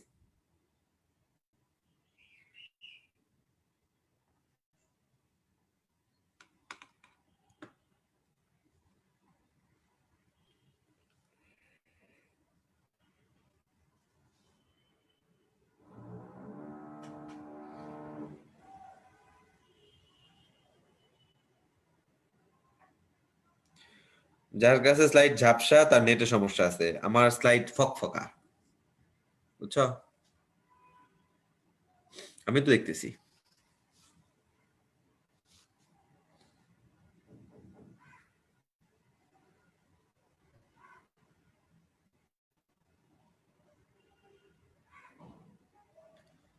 ওকে, আচ্ছা, সবই আমি পড়াইছি তোমাকে। এখানে এমন একটা পয়েন্ট নাই যেটা তুমি বলতে পারবা যে আমি তোমাকে পড়াই নাই।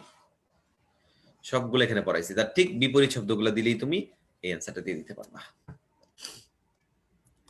এবার আসো আমাদের কষ্টের জায়গায়। তো অনেকেই বলবে এখন জুম করতে, তো জুম আমি করবো না, কারণ আমি পাশে এখানে লেখালেখি করব। আর আমার তোমাদের কাছে একটা রিকোয়েস্ট থাকবে যে এখন এতক্ষণ তো অনেকক্ষণ কমেন্ট পড়ছো মানুষজনের, বা কমেন্ট দেখার জন্য মেইনলি ক্লাসে আসো তোমরা অনেকে। তো যারা আসলে সত্যিকার অর্থে পড়াশোনা করতে চাও, সবসময় তোমরা চেষ্টা করো যে স্ক্রিন রোটেট করে রাখো। এখন একটু কষ্ট করে রোটেট করে রাখো, তাহলে আবার দেখবো বড়ই দেখাইতেছে, তাহলে আমি পাশে একটু এই কথাবার্তাগুলো এখানে লিখতে পারবো বা আঁকতে পারবো। ঠিক আছে? জাস্ট ওই কারণে, কারণ জুম করলে যেটা সমস্যা হয়, জুম করলে লিখলে এটাকে আবার ইরেজ করে আবার আগের অবস্থায় ফেরত আসতে গেলে অনেক সিস্টেম লস হয়, অনেক সময় স্লাইড চেঞ্জ হয়ে যায়। তাহলে আসি, দেখো এই যে উপরের একটা জায়গা তোমাদের দাগানো নাই, কিন্তু দাগানো নাই মানে যে ইম্পর্টেন্ট না তা না। এই যে টিউবার আর বাল্ব, এই দুটো জিনিস কিন্তু তোমাকে পড়তে হবে। ঠিক আছে? টিউবার এবং বাল্ব। যেমন টিউবারের উদাহরণ হচ্ছে আলু, এবং এটাও মনে রাখতে হবে মিষ্টি আলু হচ্ছে মূলের স্ফীত অংশ, কাণ্ড না। আর বাল্ব হচ্ছে ছোট ছোট দেখতে বাল্বের মতো যেগুলা, পেঁয়াজ রসুন। এবার আসে একটু ইম্পর্টেন্ট, কখনো আসে নাই বাট পরীক্ষায় আসার মতো আর কি। এই যে পাতার যে পার্ট গুলা দিছে, মনে রাখবা পাতার বোটাকে আমরা বলি পিটিয়ল। তাহলে পাতার বোটায় কি? পিটিয়ল। এখন যেই পাতায় বোটা থাকে ওইটাকে আমরা বলি পিটিওলেট পাতা। ঠিক আছে? মানে বৃন্তযুক্ত পাতাকে আমরা কি নামে রাখি? পিটিওলেট। আর যেটার মধ্যে বৃন্ত নাই ওটাকে আমরা বলি সেসাইল। ঠিক আছে? সেসাইল গেল নামটা। তারপরে আসছে দেখো ল্যামিনা বা পত্রফলক। তারপরে কি আসছে? ল্যামিনা বা পত্রফলক। তোমার এখান থেকে কি মনে রাখতে হবে? মনে রাখতে হবে পত্রফলক হচ্ছে পাতার প্রধান অংশ। ঠিক আছে? পত্রফলক পাতার প্রধান অংশ। তাহলে পরে কি দাঁড়াইলো দেখো, বৃন্তযুক্ত থাকলে বলি আমরা পিটিওলেট, বৃন্ত না মানে নাই তাহলে আমরা এটাকে বলি সেসাইল। ঠিক আছে? আর বৃন্ত থাকলেই মানে বৃন্তকে আমরা বলি হচ্ছে পিটিয়ল। পত্রফলক মানে পত্রফলক বা ল্যামিনা যদি থাকে তাহলে তোমার মাথায় রাখতে কি মনে রাখতে হবে? এটা হচ্ছে প্রধান অংশ, এটা পাতার প্রধান অংশ। স্টিপিউল, উপপত্র, মুক্তপরাশের, সিম্পল কম্পাউন্ড, এগুলো নরমাল আবার সহজ, এগুলো তুমি রিডিং করবা, এটা আমি বলবো না। আসলে যে অচর সচর পক্ষলের জায়গায় আসি, ঠিক না আমরা? আচ্ছা, অচর সচর পক্ষলে আসো।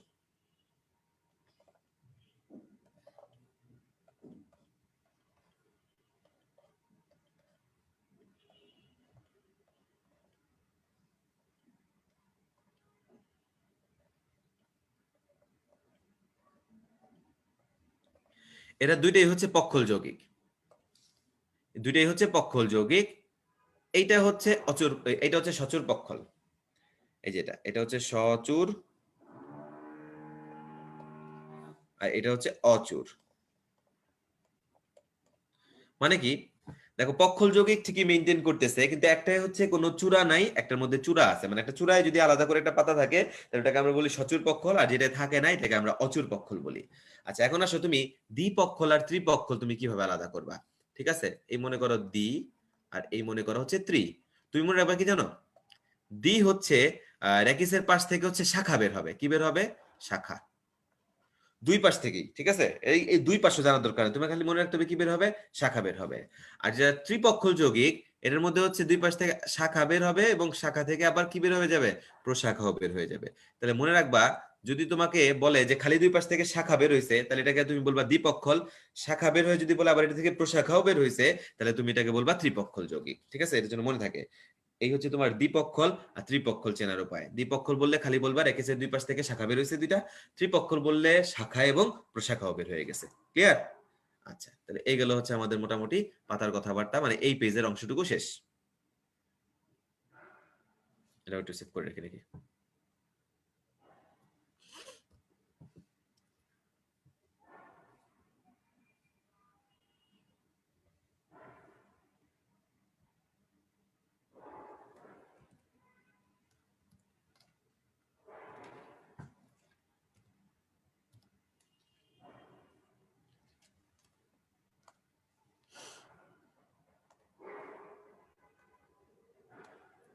ওকে, আচ্ছা এবার আমরা পরেরটায় যাই।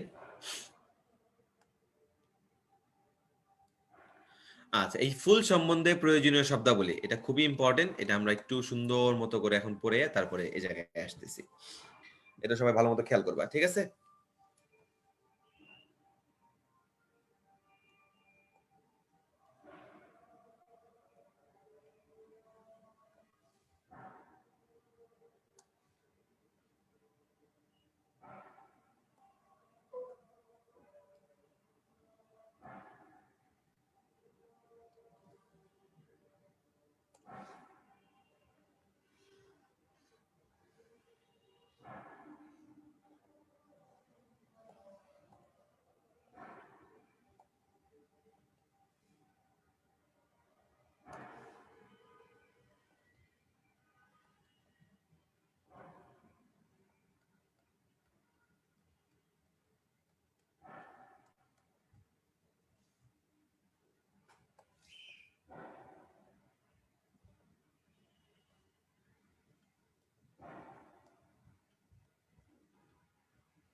ঠিক আছে, দেখো একটা আদর্শ ফুলের গঠন অনেক বেশি ইম্পর্টেন্ট। তুমি যদি এই কনসেপ্টটা এখান থেকে ক্লিয়ার করে রাখতে পারো, এই চ্যাপ্টারের ভেতরের বিশাল একটা অংশ তোমার পড়া হয়ে যাবে।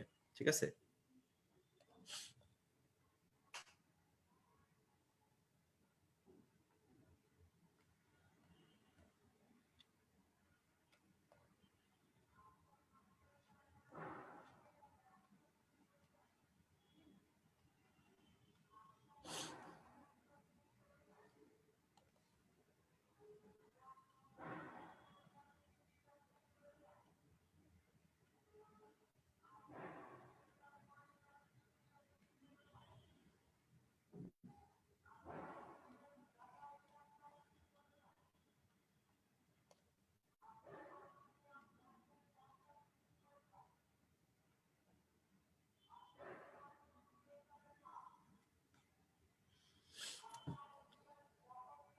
সে কালারটা চেঞ্জ করে দিই।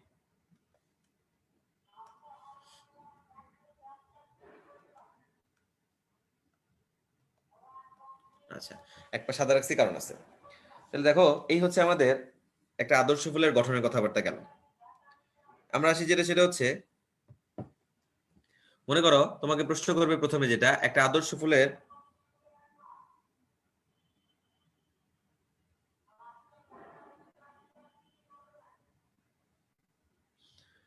ঠিক আছে, মনে করো একটা ফুলের লম্বচ্ছেদ দেওয়া আছে, তোমারে বললো প্রস্থচ্ছেদ করতে। প্রস্থচ্ছেদ মানে কি, তোমার যদি আমি এখন বলি যে তুমি এই বরাবর এটারে কাটো, তাহলে কাটলে পরে তুমি সবার আগে কি কাটবা? তাহলে সবার প্রথম যে একদম সবুজ কালারের যে অংশটা, সেটা হচ্ছে বৃতি। তারপরে কি কাটবো আমরা? এই যে রঙিন যে অংশটা, সেটা হচ্ছে দল। এরপরে আমরা কি কাটবো? এরপরে আমরা কাটবো হচ্ছে পুংস্তবক। সবার শেষে আমরা স্ত্রী স্তবক বা গর্ভাশয়। এবং এই সিরিয়ালটা মনে রাখতে হবে, পরীক্ষায় প্রশ্ন করে যে প্রথম স্তবক কোনটা, দ্বিতীয় কোনটা, তৃতীয় কোনটা, চতুর্থ কোনটা। তাহলে মনে রাখতে পারবা যেটা, সেটা হচ্ছে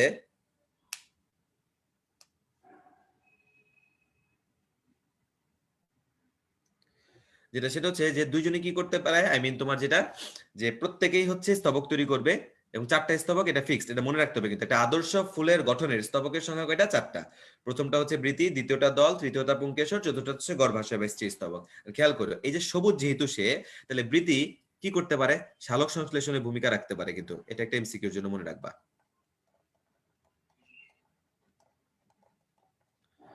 আবার সে কি করতেছে? বাকি স্তবক গুলাকে এরকম ধরে রাখতেছে না, তাহলে প্রতিরক্ষা দিতেছে বাইরের আঘাত থেকে। বৃত্তির একটা ফাংশন শিখলাম। দলে আসো। দল রঙিন হোক বা যদি সাদা হয় তাহলে দেখবো অনেক ভালো স্মেল ক্রিয়েট করে। তার মানে আসলে দলের মেইন টার্গেট কি? পরাগায়ন। দলের মেইন টার্গেট কি? পরাগায়ন। কিন্তু এই যে পুং আর স্ত্রী স্তবক যেটা গর্ভাশয়, এরা হচ্ছে মেইন ফাংশন প্লে করতেছে। মেইন ফাংশন কি প্লে করতেছে? এরা হচ্ছে গ্যামিট তৈরি করতেছে। এরা কি তৈরি করতেছে? গ্যামিট তৈরি করতেছে। তো এই যে গ্যামিট যে তৈরি করাইতেছে, তাহলে কি একটা ফুলের মেইন টার্গেট কি? নতুন একটা কিছু তৈরি করবে। তাহলে গ্যামিট সৃষ্টি করা হচ্ছে মেইন কাজ। এই কারণে যদি তোমাকে পরীক্ষায় প্রশ্ন করে 4টা স্তবকের মধ্যে অত্যাবশ্যকীয় স্তবক কোনগুলা, 4টা স্তবকের মধ্যে অত্যাবশ্যকীয় কোনগুলা, তাহলে তুমি মাথায় রাখবা যে অত্যাবশ্যকীয় হচ্ছে 3 এবং 4। মানে এই যে এরা দুইজন হচ্ছে অত্যাবশ্যকীয় স্তবক। আর এরা যে থাকতেছে, এরা তো ফাও থাকতেছে না, এরা কি সাহায্য করতেছে না? হেল্পিং হ্যান্ড হিসেবে থাকতেছে।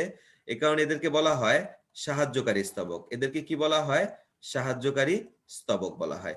ঠিক আছে? তাহলে পরে মনে রাখবা, বৃতি দলকে আমরা কি বলবো? সাহায্যকারী স্তবক বলবো। তাহলে আমরা চিনলাম যে কে হচ্ছে অত্যাবশ্যকীয়, কে হচ্ছে সাহায্যকারী। আচ্ছা, এখানে কিন্তু শেষ না। এবার আসি আমরা একবীজপত্রী দ্বিবীজপত্রীতে তুমি কিভাবে পয়েন্ট আউট করবা, যে মানে পুষ্প সংকেত কিভাবে লিখবা। মনে করো এই একবীজপত্রী দ্বিবীজপত্রী, তোমাকে আমরা বলছি একবীজপত্রী উদ্ভিদের পুষ্প কয় মেরাস? ট্রাইমেরাস। আর দ্বিবীজপত্রী উদ্ভিদের পুষ্প কয় মেরাস? টেট্রাও হইতে পারে, পেন্টাও হইতে পারে, তাই তো? আচ্ছা, এখন আমরা শিখি। দেখো, তুমি তো দেখছো এখানে 4টা স্তবক আছে, তার মানে তুমি দ্বিবীজপত্রীর এইটা তুমি লিখে ফেলতে পারতেছো। 4 স্তবক, বৃতি, দল, পুংকেশর, গর্ভাশয়, 4টা স্তবক হইলো। তো ঝামেলা হইতেছে কোথায়? একবীজপত্রী আর দ্বিবীজপত্রীর মধ্যে, যেটা পেন্টামেরাস, এটার মধ্যে। কারণ তোমার কাছে এগুলা নাই, বা তুমি যদি কমাইতেও চাও কাকে বাদ দিবা কিনা। খেয়াল করে দেখো, অত্যাবশ্যকীয় স্তবক তার আমি বাদ দিতে পারবো না। অত্যাবশ্যকীয় স্তবক যেমন আছে তেমনই থাকবে। তার মানে এখানে পুংস্তবক গর্ভাশয় ফিক্সড, এখানেও পুংস্তবক গর্ভাশয় ফিক্সড। এবার আসো চেঞ্জটা কই করব। সেটা হচ্ছে বৃতি এবং দলের মধ্যে মনে রাখবা, একবীজপত্রী উদ্ভিদে, ঠিক আছে, একবীজপত্রী উদ্ভিদে বৃতি এবং দল পৃথকযোগ্য না। একবীজপত্রী উদ্ভিদে বৃতি এবং দল পৃথকযোগ্য না। তখন একবীজপত্রী উদ্ভিদে যদি আমরা বৃতি দল আলাদা করতে না পারি, তখন এটাকে আমরা বলি পুষ্পপুট বা পেরিয়েন্থ। তখন এটাকে আমরা কি বলি? পুষ্পপুট বা পেরিয়েন্থ। এই কারণে একবীজপত্রী উদ্ভিদটা লেখা হয় এভাবে, আগে পুষ্পপুট লেখা হয়, তারপরে পুংস্তবক লেখা হয়, তারপরে গর্ভাশয় লেখা হয়।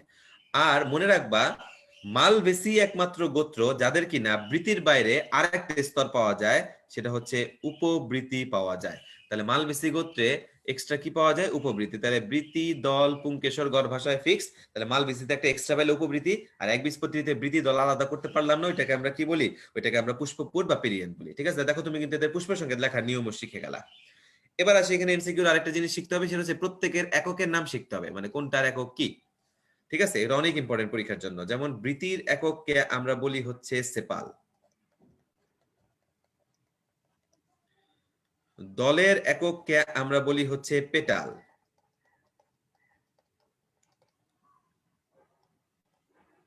পুংকেশরের একককে আমরা বলি হচ্ছে স্টেমেন, গর্ভাশয় বা স্ত্রী স্তবকের একককে আমরা বলি হচ্ছে কার্পাল বা কার্পেল, আর পুষ্পপুটের একককে আমরা বলি হচ্ছে টেপাল। ঠিক আছে? এই সবই কিন্তু আমাদের পরীক্ষার জন্য ইম্পর্টেন্ট। এই সবগুলা জিনিসই কিন্তু তোমাকে শিখতে হবে।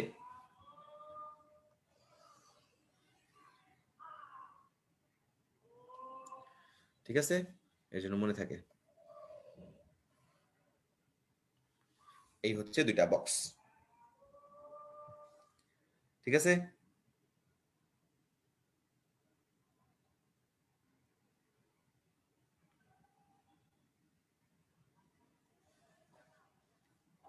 ওকে, তাহলে এই ছবিটা সেভ করে রাখলাম, আমি আপলোড দিয়ে দিব, সমস্যা নেই। তাহলে এই হচ্ছে আমাদের মোটামুটি ফুলের, আদর্শ ফুলের গঠনের কথাবার্তা শেষ। আর ওইরকম কোনো কিছু এখানে বোঝানোর মতো নাই। ওকে, আমরা এটা চলে যেতে পারি আমাদের স্লাইডে। এই দেখো, 4টা স্তবক নিয়ে হচ্ছে একটা পুষ্প গঠিত। ক্যালিক্স বা বৃতি প্রথম, প্রতিটা সদস্য সেপাল, ঠিক আছে। করলা, দলমণ্ডল, প্রতিটা সদস্য পেটাল। এই দেখো এন্ড্রোসিয়াম মানে তৃতীয় স্তবক, যেটা পুংস্তবক, প্রতিটা একক স্টেমেন। পরে একটু পরে স্ত্রী স্তবক কার্পল দেখাই দিচ্ছে। এখন মাঝখানে যেটা অ্যাস্টিভেশন আছে এটা আমরা একটু পড়ি। মনে রাখবা, এই যে মনে করো এই যে এক একটা বৃতি, এই একটা বৃতি আর এই একটা বৃতি, মনে করো এদের মধ্যে কোনো কমিউনিকেশন নাই, তাহলে এটাকে আমরা বলতেছি কি মুক্ত বা ওপেন, ঠিক আছে, মুক্ত বা ওপেন। এখন যদি এদের মধ্যে আমি একটা যোগাযোগ করে দেই, এই যে যোগ করে দিলাম, তার মানে কি এই এটার একটা প্রান্ত এটা আর একটা প্রান্তকে টাচ করে রাখছে না, ওইটাকে আমরা বলি প্রান্তস্পর্শী বা ভালভেট। তাহলে দেখো আমাদের ওপেন বা মুক্ত পড়া শেষ, প্রান্তস্পর্শী বা ভালভেটও পড়া শেষ। আরেকটা তোমার আঁকলাম এরকম, যে আমরা ছোট থাকতে ঝালমুড়ির ঠোঙ্গা বানাইতো না, যেরকম মোড়ায়,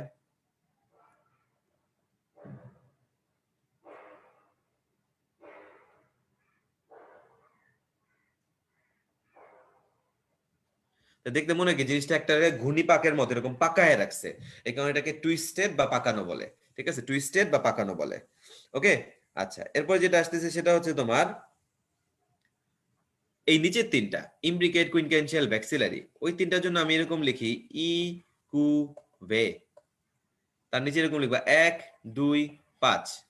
ঠিক আছে, 1 2 5 মানে ইমব্রিকেটে বলবে যে একটার উভয় প্রান্ত, ছবির দিকে দেখো, এই মনে করো, দাঁড়াও কালারটা একদম কন্ট্রাস্ট কালার নেই, এই মনে করো এইটার দেখো দুইটা প্রান্তই কি ঢাকা আছে, আবার এটা দেখো দুইটা প্রান্তই খোলা আছে, মানে কেউ কাউকে একটার দুই পাশ দিয়ে ঢাকা, একটার দুই পাশ দিয়ে খোলা, তাহলে এটাই বলছে যে একটার উভয় প্রান্ত আবৃত, এই যে একটা বৃত্তাংশের দুই প্রান্তই আবৃত, অপর একটার দুই প্রান্তই যদি অনাবৃত হয়, এটা হচ্ছে ইমব্রিকেট। কুইন ক্যান্সারে লিখছে দুই, তার মানে কি দুইটার উভয় প্রান্ত আবৃত, আবার দুইটার উভয় প্রান্ত অনাবৃত। দেখো এখানে এই যে এই দুইটার এইটার উভয় প্রান্ত আবৃত, এইটার উভয় প্রান্ত আবৃত, খেয়াল করছো। আর এইটা দেখো দুই পাশ খোলা, এইটারও দুই পাশ খোলা। আর ভ্যাক্সিলারিতে বলবে যেটা, সেটা হচ্ছে 5টা পাপড়ি। ঠিক আছে, 5টা পাপড়ি মানে এই দেখো, একটা হলো বস, এত বড়, তার চাল্লি আছে এই দুইটা, আবার এই দুইটা চাল্লি হচ্ছে এই দুইটা। ঠিক আছে, তার মানে 5টা, মানে একটা বড় পাপড়ি থাকবে, এরকম দেখলেই বুঝবা ভ্যাক্সিলারি।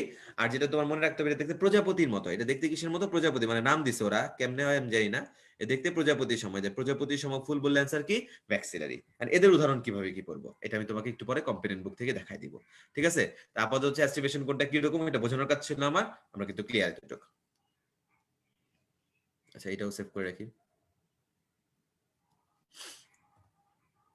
জুমের একটা বাজে সিস্টেম হয়েছে, আগে যখন যেটা যেভাবে আঁকতাম সাথে সাথে সেভ হইতো, তো আজকাল হয় না, এটা আবার পেইন্টে নিয়ে সেভ করে রাখতে হয়।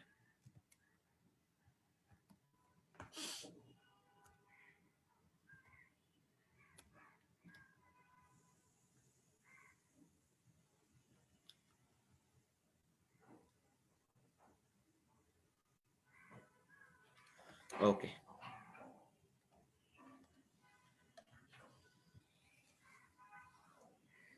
এবার আমরা আসি, দেখো এটা, এই আগে এটা দেখেছো, গাইনিসিয়াম বা স্ত্রী স্তবকের প্রতিটা একক হচ্ছে কার্পেল, আর এই পেরিয়েন্ট বা পুষ্পপুটের প্রতিটা একক হচ্ছে টেপাল, যেগুলো আমি তোমাকে পড়াইছি।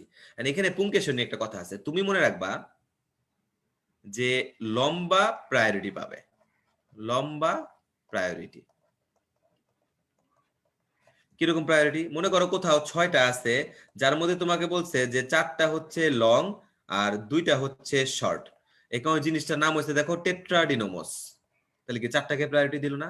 আবার এক জায়গায় আছে চার চার, যার মধ্যে বলছে 2টা লম্বা 2টা শর্ট, এই ক্ষেত্রে ডাইডিনোমাস হয়েছে, মানে কি আসলে সকল ক্ষেত্রেই তারা কাকে প্রায়োরিটি দেয়, তারা হচ্ছে লম্বাটাকে প্রায়োরিটি দেয়। ঠিক আছে, যে 6টা 4টাই দেখো, 4টা লম্বা 2টা লম্বা, একটা টেট্রাডিনোমাস, এটা ডাইডিনোমাস। এখানে আসি আমরা, এই যে উভলিঙ্গ একলিঙ্গ, এগুলা খুবই সিম্পল কথা, যে একই ফুলে যদি পুংস্তবক স্ত্রী স্তবক থাকে এটা উভলিঙ্গ, যে কোনো একটা থাকলে একলিঙ্গ, শুধু পুরুষ থাকলে পুং, স্ত্রী থাকলে স্ত্রী। ক্লিপটা পড়বা যে কিছুই নাই, এটা আবার ব্যবহারটা পরীক্ষায় আসে, যে সৌন্দর্যবর্ধক উদ্ভিদ, বাগানের সৌন্দর্যবর্ধক উদ্ভিদ। তাহলে মনে রাখতে হবে বাগানের সৌন্দর্যবর্ধক উদ্ভিদগুলো কেমন, যেগুলো, সেগুলো হচ্ছে ক্লিপ পুষ্প।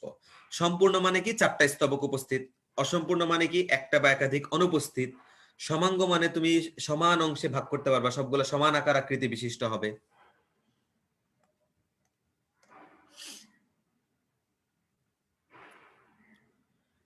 তারপরে আসে অসমাঙ্গ মানে কি, প্রতিটা একটা আরেকটার সাথে কোনো মিল নাই, বিষম আকার হবে, মানে কি মালবেসি গোত্রটার মত, সরি মালবেসি না তো, ভ্যাক্সিলারিতে আমরা যেটা পড়লাম যে একটা পাপড়ি অনেক বড় আবার বাকিগুলা ছোট ছোট, ওইটা হচ্ছে তোমার অসমাঙ্গ। বহু প্রতিসম মানে কি, তুমি যে কোনো কেন্দ্র বরাবর বিভিন্ন অ্যাঙ্গেলে কাটতে পারবা এবং প্রতিবারই সমান ভাগে ভাগ হবে। এক প্রতিসম মানে কেবল একটা বাড়ি এরকম ভাগ করতে পারবা, অপ্রতিসম মানে কখনোই দুইটা সমান অংশে ভাগ করতে পারবা না।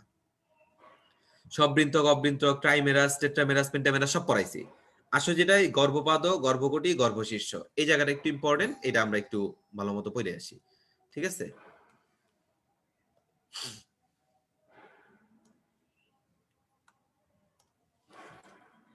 আমরা মাত্র পড়ছি স্তবকগুলা, যেটা সেটা ছিল বৃতি, দল, পুংকেশর বা স্ত্রী স্তবক বা গর্ভাশয়,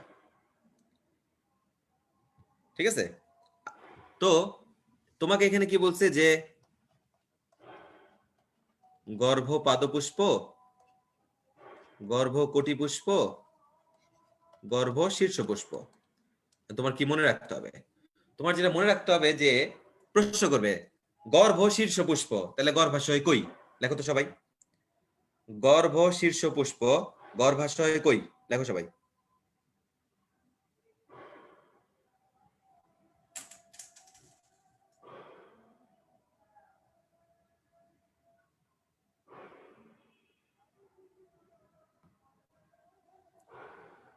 দ্রুত লিখো, গর্ভ শীর্ষপুষ্প মানে গর্ভাশয় কই?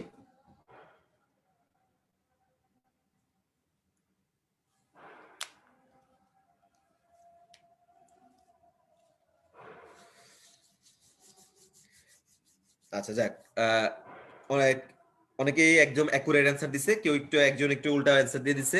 আমরা একটু ভালো মতো এটা পড়ি। মনে রাখবা এখানে কেউই আসলে এই যে নামগুলা দিয়ে কেউই গর্ভাশয়ের অবস্থান বুঝায় না। নাম দিয়ে কেউই কি বুঝায় না? গর্ভাশয়ের অবস্থান বুঝায় না। প্রত্যেকে গর্ভাশয়ের সাপেক্ষে বোঝায়। প্রত্যেকে কি গর্ভাশয়ের সাপেক্ষে বোঝায়। মানে গর্ভশীর্ষ মানে কি জানো? গর্ভের শীর্ষে। গর্ভশীর্ষ মানে কি? গর্ভের শীর্ষে মানে কি, বাকি স্তবক গুলা, এই যে মনে করো বাকি স্তবক, এই বাকি স্তবক গুলা গর্ভের শীর্ষে আছে, ঠিক আছে? এই স্তবক গুলা কই আছে? গর্ভের শীর্ষে আছে। তাহলে গর্ভাশয়টা কই চলে গেল? নিচে। তাহলে গর্ভাশয়টা কই চলে গেল? নিচে চলে গেল। নিচে চলে গেলে এটাকে আমরা কোন ধরনের গর্ভাশয় বলি? অধোগর্ভ গর্ভাশয়। এটাকে আমরা কোন ধরনের গর্ভাশয় বলি? অধোগর্ভ গর্ভাশয় বলি। আবার দেখো, মনে করো গর্ভপাদ মানে কি? গর্ভের পাদ, মানে বাকি স্তবক গুলা গর্ভের নিচে আছে। বাকি স্তবক গুলা কই আছে? গর্ভের নিচে। তাহলে গর্ভাশয়টা অ্যাপারেন্টলি কই চলে গেছে? শীর্ষে।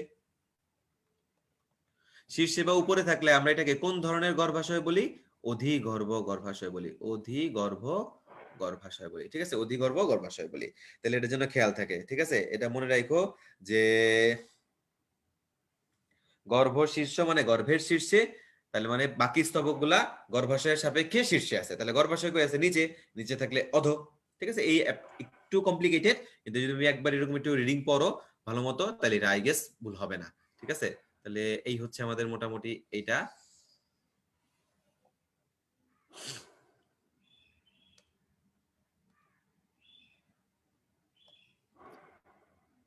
ওকে, এবার আমরা যাই প্লাসেন্টেশন বা অমরা বিন্যাস। আমরা এখন কি শিখেছি? প্লাসেন্টেশন বা অমরা বিন্যাস। এটার উদাহরণগুলো আমি তোমাকে বলে দিব কিভাবে কি পড়বো থেকে। আগে আমার একটু জানতে হবে কোনটা কেমন। মনে করো এক প্রকোষ্ঠ, এই একটা প্রকোষ্ঠ, এর একটা প্রান্ত থেকে এরকম একটা প্লাসেন্টা তৈরি হয়েছে, মানে অমরা তৈরি হয়েছে। তাহলে এটার নামই হচ্ছে মার্জিনাল বা এক প্রান্তীয়। এটার নামই কি? মার্জিনাল বা এক প্রান্তীয়। এই দেখো, এক প্রকোষ্ঠ বিশিষ্ট গর্ভাশয় এক কিনারা বরাবর যদি প্লাসেন্টা তৈরি হয়। আচ্ছা, এরপর আসি এক্সিয়াল বা অক্ষীয়। অক্ষীয়টা হচ্ছে আবার একাধিক প্রকোষ্ঠ। তাহলে আমি মনে করো গর্ভাশয়টার এরকম প্রকোষ্ঠে ভাগ করলাম অনেকগুলা। তারপরে বলছে প্রতিটার কেন্দ্রীয় অক্ষ বরাবর, মানে কেন্দ্রীয় অক্ষের মধ্য অক্ষের কেন্দ্রীয় অক্ষ বরাবর হচ্ছে এক একটা করে প্লাসেন্টা তৈরি, মানে এরকম মাঝখানে একটা, এখানে একটা, এখানে একটা, এরকম। মানে কি দেখো, প্রতিটি কক্ষে মধ্য অক্ষে এরকম লেখা আছে, প্রতিটি কক্ষে মধ্য অক্ষে প্লাসেন্টা তৈরি হয়েছে। খেয়াল করছো? আচ্ছা,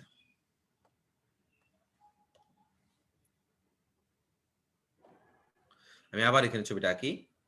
এটা ছিল হচ্ছে একটা প্রান্ত থেকে প্রান্তীয়, এটা হচ্ছে অক্ষীয়। এখন দেখো কি আসছে, ফ্রি সেন্ট্রাল বা মুক্ত মধ্য। তাহলে এখানে হচ্ছে এইটারই জাস্ট একটা অন্য ভার্সন। এটা কি অক্ষীয়তে কি ছিল, অনেকগুলা প্রকোষ্ঠ ছিল, কিন্তু ফ্রি সেন্ট্রালে একটা প্রকোষ্ঠ এবং এই একটার মাঝখানে। এটা হচ্ছে ফ্রি সেন্ট্রাল বা মুক্ত মধ্য। প্যারাইটাল বা বহুপ্রান্তীয় আবার কি, প্যারাইটাল বা বহুপ্রান্তীয়টা হচ্ছে আবার এরকম অনেকগুলা ভাগে ভাগ, কিন্তু এই যে এই প্রান্ত থেকে আবার একটা আসবে, একদম এই মানে দেয়ালের সাথে লাগায় লাগায় আসবে। তাহলে এটাকে আমরা বলি প্যারাইটাল বা বহুপ্রান্তীয়। আর গাত্রীয় হচ্ছে প্রস্তর প্রাচীর, এটা নরমালি ভাবে আঁকা সম্ভব না, মানে যেরকম যদি দিয়ে যে প্রাচীরের মধ্যে যদি হয়, এই যে প্রাচীরের মধ্যে ওইগুলাকে বলা হয় হচ্ছে গাত্রীয়, গায়ের মধ্যে হচ্ছে। মূলীয় মানে হচ্ছে একদম এক্সাক্ট গোড়া থেকে তৈরি হবে, যদি গোড়া থেকে তৈরি হয় এটাকে আমরা কি বলবো, মূলীয় বলবো বা বেজাল বলবো। ঠিক আছে, তোমার একটু মনে রাখতে হবে মূলীয় বা বেজাল কিন্তু এক প্রকোষ্ঠ, এবং এটা কিন্তু একবীজপত্রীর উদাহরণ। এটা কার উদাহরণ? একবীজপত্রী। কেন, আমরা একটু পরে যখন পোয়েসি মালবিসি পড়বো, তোমার মনে রাখতে হবে যে পোয়েসি গোত্র যেহেতু একবীজপত্রী, তাহলে পোয়েসি গোত্রের অমরা বিন্যাস কোন ধরনের, বেজাল বা মূলীয়। আর এই যে অক্ষীয় পড়ে আসছি না, অক্ষীয়, অক্ষীয়টা কিন্তু মালবেসি। অক্ষীয়টা কার? মালবেসি। আচ্ছা, লাস্টে কি আছে শীর্ষক, মানে কি যদি প্লাসেন্টা গর্ভাশয় এরকম একাধিক প্রকোষ্ঠ, অনেকগুলো প্রকোষ্ঠই, কিন্তু মনে করো একদম শীর্ষ দেশ থেকে যদি আসে, তাহলে এটাকে বলা হয়েছে যে শীর্ষে অবস্থান করে। আচ্ছা, তাহলে এই গেল হচ্ছে অমরা বিন্যাস শেষ। এখন আসে ফল। পরীক্ষায় প্রশ্ন আসবে একটা, ধরে নাও। আচ্ছা, প্রকৃত ফল হচ্ছে কি গর্ভাশয় থেকে যদি হয়, আর গর্ভাশয় ছাড়া যদি অন্য কোনো জায়গা থেকে তৈরি হয়, এটাকে আমরা বলবো কি অপ্রকৃত। আচ্ছা, তারপরে মনে রাখো তোমার এই হচ্ছে মনে করো একটা ফুল, এই একটা ফুল থেকে তুমি একটা ফল পাইলা, যে ফলটা হচ্ছে এরকম গুচ্ছাকারে, যেমন আতা। ঠিক আছে, তাহলে ওইটাকে বলি হচ্ছে আমরা গুচ্ছিত ফল। আবার তুমি মনে করো এক জায়গায় এরকম অনেকগুলা তোমার পুষ্পমঞ্জুরি আছে, মানে অনেকগুলো না তো, একটা পুষ্পমঞ্জুরিতে কি একসাথে অনেকগুলা ফুল থাকে। মনে করো একটা জায়গায় এরকম অনেকগুলা ফুল আছে, কিন্তু তুমি সবগুলা মিলায়ে একটা ফল পাইছো, এটা হচ্ছে যৌগিক ফল। তাহলে খেয়াল করে দেখো, গুচ্ছিত ফল হচ্ছে একটা মাত্র পুষ্পের গর্ভাশয় থেকে যদি এক গুচ্ছ ফল হয়, আর যৌগিক ফল হচ্ছে সমগ্র পুষ্পমঞ্জুরি হইতে যদি মাত্র একটা ফল হয়। ওকে, আচ্ছা, গেল। এরপরে আসো দেখো, এই যে লিগিউম, ক্যাপসুল, সিলিকোয়া, এটা পড়ার আগে আমরা একটু ক্যারিওপসিসটা দেখি। ক্যারিওপসিসে লিখছে ফলত্বক এক প্রকোষ্ঠ এবং একটি মাত্র বীজযুক্ত, মানে কি একবীজপত্রী, মানে কি পোয়েসি। উদাহরণ কি ধান। ঠিক আছে, তাহলে পোয়েসি বা একবীজপত্রী উদ্ভিদের ফল কেমন? ক্যারিওপসিস ধরনের। আচ্ছা, বেরির ক্ষেত্রে যেটা মনে রাখবা, এরা হচ্ছে একাধিক গর্ভবতী, এই কথাটা অন্ততক মধ্যতক সংযুক্ত থাকে, অন্ততক মধ্যতক সংযুক্ত থাকে, এই কথাটা দেখলে সেটা হচ্ছে বেরি। বেরির উদাহরণ পড়বো হচ্ছে আমরা বেরি টক কথাটা দিয়ে। বেরির উদাহরণ আমরা কি দিয়ে পড়বো? বেরি টক। সেটা হচ্ছে বেরির উদাহরণ হচ্ছে টমেটো, কলা। রইল বাকি তিনটা, দেখো লিগিউম, ক্যাপসুল আর সিলিকোয়া। ওই তিনটার জন্য আমরা এরকম করে লিখি যে সি লি কা, তার নিচে এরকম লিখবা দুই দুই বহু, মানে কে কয় কপাট বা কয় প্রকোষ্ঠ বিশিষ্ট। এখন সিলিকোয়া আর লিগিউম এরা দুইজনই দুই কপাট বিশিষ্ট, আর ক্যাপসুল হচ্ছে বহু কপাট। তাহলে ক্যাপসুল নিয়ে কোনো ঝামেলা নাই। ঝামেলা হচ্ছে সিলিকো আর লিগিউম, এর দুইজনে যেহেতু দুই কপার, তোমাকে তো এটা ডিফারেন্সিয়েট করতে হবে। ডিফারেন্সিয়েট করার জন্য আমরা একটার ক্ষেত্রে এরকম উপরের দিকে তীর চিহ্ন দেই, আরেকটার ক্ষেত্রে আমরা নিচের দিকে তীর চিহ্ন দেই। মানে দুইজনেই দুই কপার ঠিক আছে, কিন্তু এদের ফলত্বক বিদীর্ণ হওয়ার, মানে ফলটা ফাটার ডিরেকশন ভিন্ন। সিলিকোয়া দুই কপাট, কিন্তু ফলটা ফাটে কোন দিকে? নিচ থেকে উপরের দিকে। লিগিউমও দুই কপাট, কিন্তু ফলটা ফাটে কোন দিকে? উপর থেকে নিচের দিকে। এটার জন্য মনে থাকে, ঠিক আছে, যে ফল উপর থেকে নিচে, আর এটা হচ্ছে নিচ থেকে উপরে। এই যে নিচ থেকে উপরে। ঠিক আছে, তাহলে মনে থাকে যেন এই যে নিচ থেকে উপরে হচ্ছে সিলিকোয়া, আর লিগিউমে দেখো উপর থেকে নিচে। বাস, তাইলেই চলবে। তাহলে এই হচ্ছে মোটামুটি আমাদের ডিকশনারির ফলের ইম্পর্টেন্ট অংশ গেল। পরের পেজে আমরা দুইটা পাবো।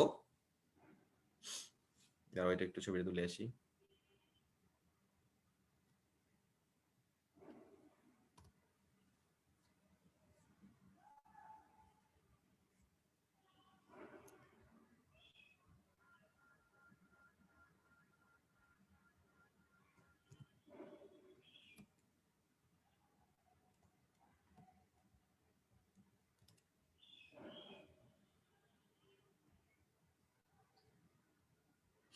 আচ্ছা,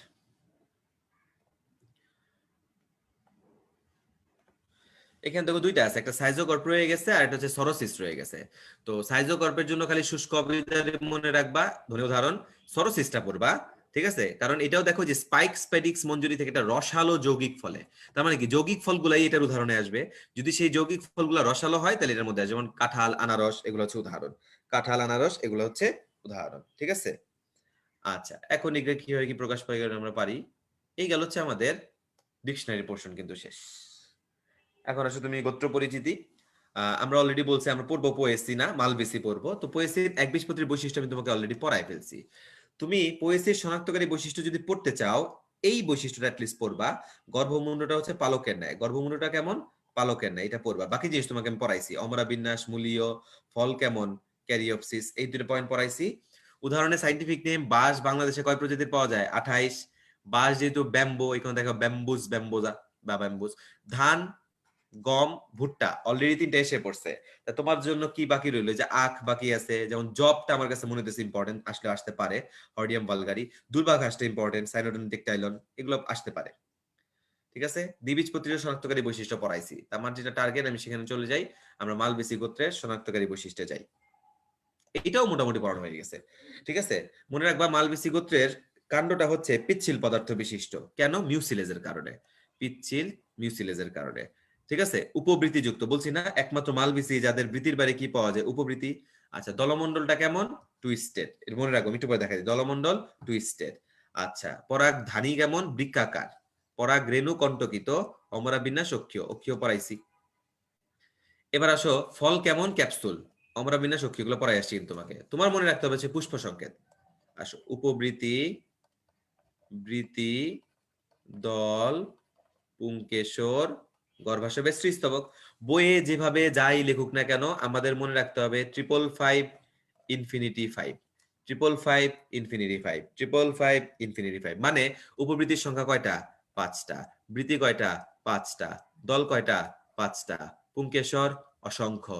গর্ভাশয় 5 প্রকোষ্ঠ বিশিষ্ট। ঠিক আছে, এবং আরেকটা জিনিস খেয়াল করবা, আমি এই দল আর পুংকেশরের উপর একটা দাগ দিছি। কেন দাগ দিছি মনে রাখবা, যার সাথে যার এরকম দাগ দেওয়া থাকে তাহলে সে তার সাথে যুক্ত থাকে। তাহলে এই পরাগরেণুক বা পুংগেমিট গুলা, মানে পরাগরেণুগুলা কার সাথে, বা পরাগধানী কার সাথে যুক্ত থাকতেছে, দলমন্ডলের সাথে যুক্ত থাকতেছে। ঠিক আছে, এই দেখো পুংকেশরীয় নালিকা গর্ভনলের চারদিকে বেষ্টিত থাকতেছে। ঠিক আছে, আচ্ছা, আরেকটা জিনিস মনে রাখবা যেটা, সেটা হচ্ছে বৃত্তির সাথে মনে রাখবো হচ্ছে আমরা ভি, আর দলের সাথে আমরা মনে রাখবো হচ্ছে টি। বৃত্তির জন্য ভি, দলের জন্য টি। আমরা একটু আগে পড়ে আসছি না, ভালভেট আর টুইস্টেড। তাহলে জবার বৃত্তি কেমন, ভালভেট। জবার দল কেমন, টুইস্টেড। ঠিক আছে, আচ্ছা, স্ত্রীস্তবকের এটা একটু মুখস্থ করতে হবে, এখানে বোঝানোর কিছু নাই, কার মধ্যে কয়টা গর্ভপত্র থাকে। আসো, জবার প্রধান প্রধান উদ্ভিদ সমূহ, এই উদাহরণগুলা তো পড়তেই হবে। এটা মনে রাখার জন্য আমরা লিখি, কালো মেঘ থাকলে স্থল ঢেকে যায়। ঠিক আছে, কালো মেঘ থাকলে, ক্লাস নোটে আমি মেডিকেল কম্পানির বুকে আমরা থাকলে এটা দেই নাই, কিন্তু তুমি থাকলে এটা অ্যাড করবা। কারণ এই থাকলে দিয়ে হচ্ছে থেসপেশিয়া, থেসপেশিয়া এটা হচ্ছে ইন্ডিয়ান টিউলিপ।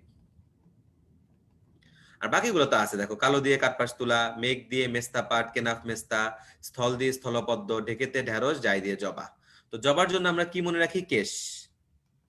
মানে কি, চুল কালো করে, ঘন করে, লম্বা করে, চুল পড়া বন্ধ করে, মাথা টানা রাখে, সবকিছুর জন্য কি দরকার, জবা দরকার। আরেকটা কি মনে রাখবে এক্সট্রা, সেটা হচ্ছে এটা রক্ত আমাশয় এবং পাইলস, আই মিন অর্শরোগেরও একটা ভালো ঔষধ। ঠিক আছে, রক্ত আমাশয় এবং অর্শরোগের ভালো ঔষধ।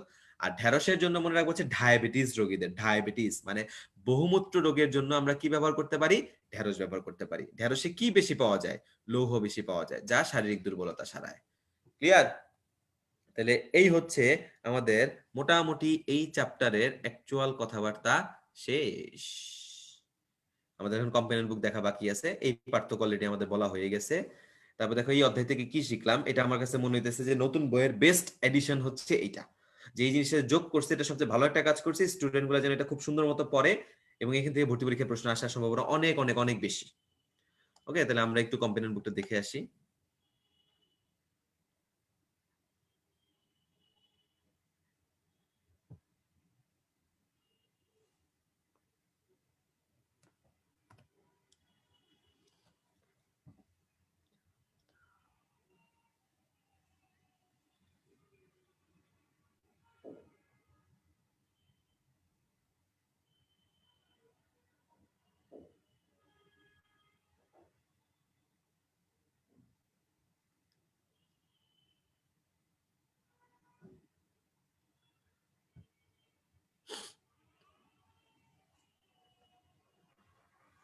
আচ্ছা, আমরা তো এটা দিয়ে পড়া শুরু করছি আজকে, এগুলো সব তোমাকে দেখাইছি, এগুলো আমরা পড়ছি। এই যে এখানে একটা কারেকশন, সেটা কি কারেকশন? সরি,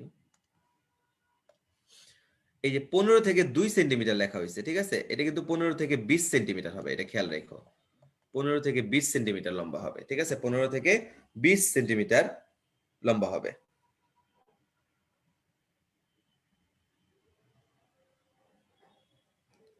ঠিক আছে? আচ্ছা,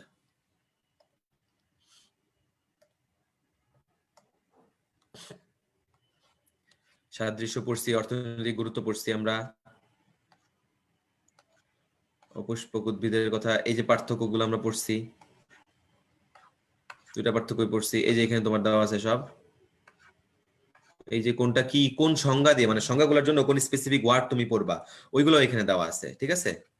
আচ্ছা, এখন এই দেখো, এই যে তোমাদের এস্টিমেশন নিয়ে প্রবলেম ছিল, এই এস্টিমেশনের উদাহরণ কোনটা কিভাবে মনে রাখবা সব এখানে দেওয়া আছে, ঠিক আছে? একদম এক্সাক্ট প্রতিটা উদাহরণই পড়া যায় এবং বিভিন্ন বই মিলেই দেওয়া আছে, ওটা নিয়ে টেনশন করার কিছু নেই। তারপর এই দেখো এখানে একদম সুন্দর করে দেওয়া আছে যে যে গর্ভপাত গর্ভকটিতে যে গর্ভাশয়ের অবস্থান কই, কি ধরনের হবে, পুষ্পাক্ষটা কেমন হবে, এটা একটু পড়ো। এই যে পুষ্প অমরা বিন্যাসটাকে আমরা এখানে ভাগ করে দিছি, এক প্রকোষ্ঠ কারা, একাধিক কারা, এক একাধিক দুইটাই হতে পারে কারা। সংজ্ঞার জন্য কি মনে রাখবা, উদাহরণ কি, উদাহরণ তো মুখস্থ করতে হবে, উদাহরণ মুখস্থ করবো হচ্ছে আমরা এইভাবে। এই যে সব এখানে টেকনিক দেওয়া আছে যে তুমি কোনটা দিয়ে কিভাবে, এবং সবগুলো সকল বই মিলিয়ে দেওয়া আছে।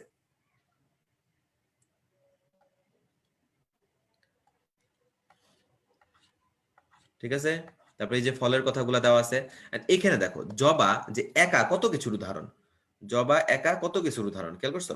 এই দেখো, জবা হচ্ছে একটা উভলিঙ্গ ফুল, একটা সম্পূর্ণ ফুল, একটা সমাঙ্গ ফুল, এর অমরা বিন্যাস অক্ষীয়, এটা হচ্ছে পাকানো বা টুইস্টেড অ্যাস্টিভেশন, এবং এটা গর্ভপাত পুষ্প। তাহলে খেয়াল করছো, উভয়ই সম্পূর্ণ সমান অক্ষে পাকে, গর্ভপাতে যদি মনে রাখো, তাহলে একসাথে তুমি জবার 6টা উদাহরণ অ্যান্সার করতে পারতো, মানে 6টা টপিকের উদাহরণ একা জবা। কাঁঠাল আর আনারস মিলে হচ্ছে অপ্রকৃত ফল, যৌগিক ফল, সরসিস জাতীয় ফল, 3টারই উদাহরণ। আর আম হচ্ছে 3টার উদাহরণ, প্রকৃত ফল, সরল ফল, ড্রুপ। ওকে, তাহলে এই গেল হচ্ছে আমাদের এতটুকুর কথাবার্তা, এই হচ্ছে আমাদের মেইনলি পড়া, বাকি প্রতিটা জিনিস আমরা পড়ছি, এখানে আর আলাদা করে কিছু নাই। তো এই হচ্ছে কথা। তো সবাই যে আজকে ক্লাস করছো প্রত্যেককেই ধন্যবাদ। আজকে তোমাদের এরকম একটা দিনের মধ্যে ক্লাস হয়েছে, রেজাল্ট কি পাবলিশ হয়েছে?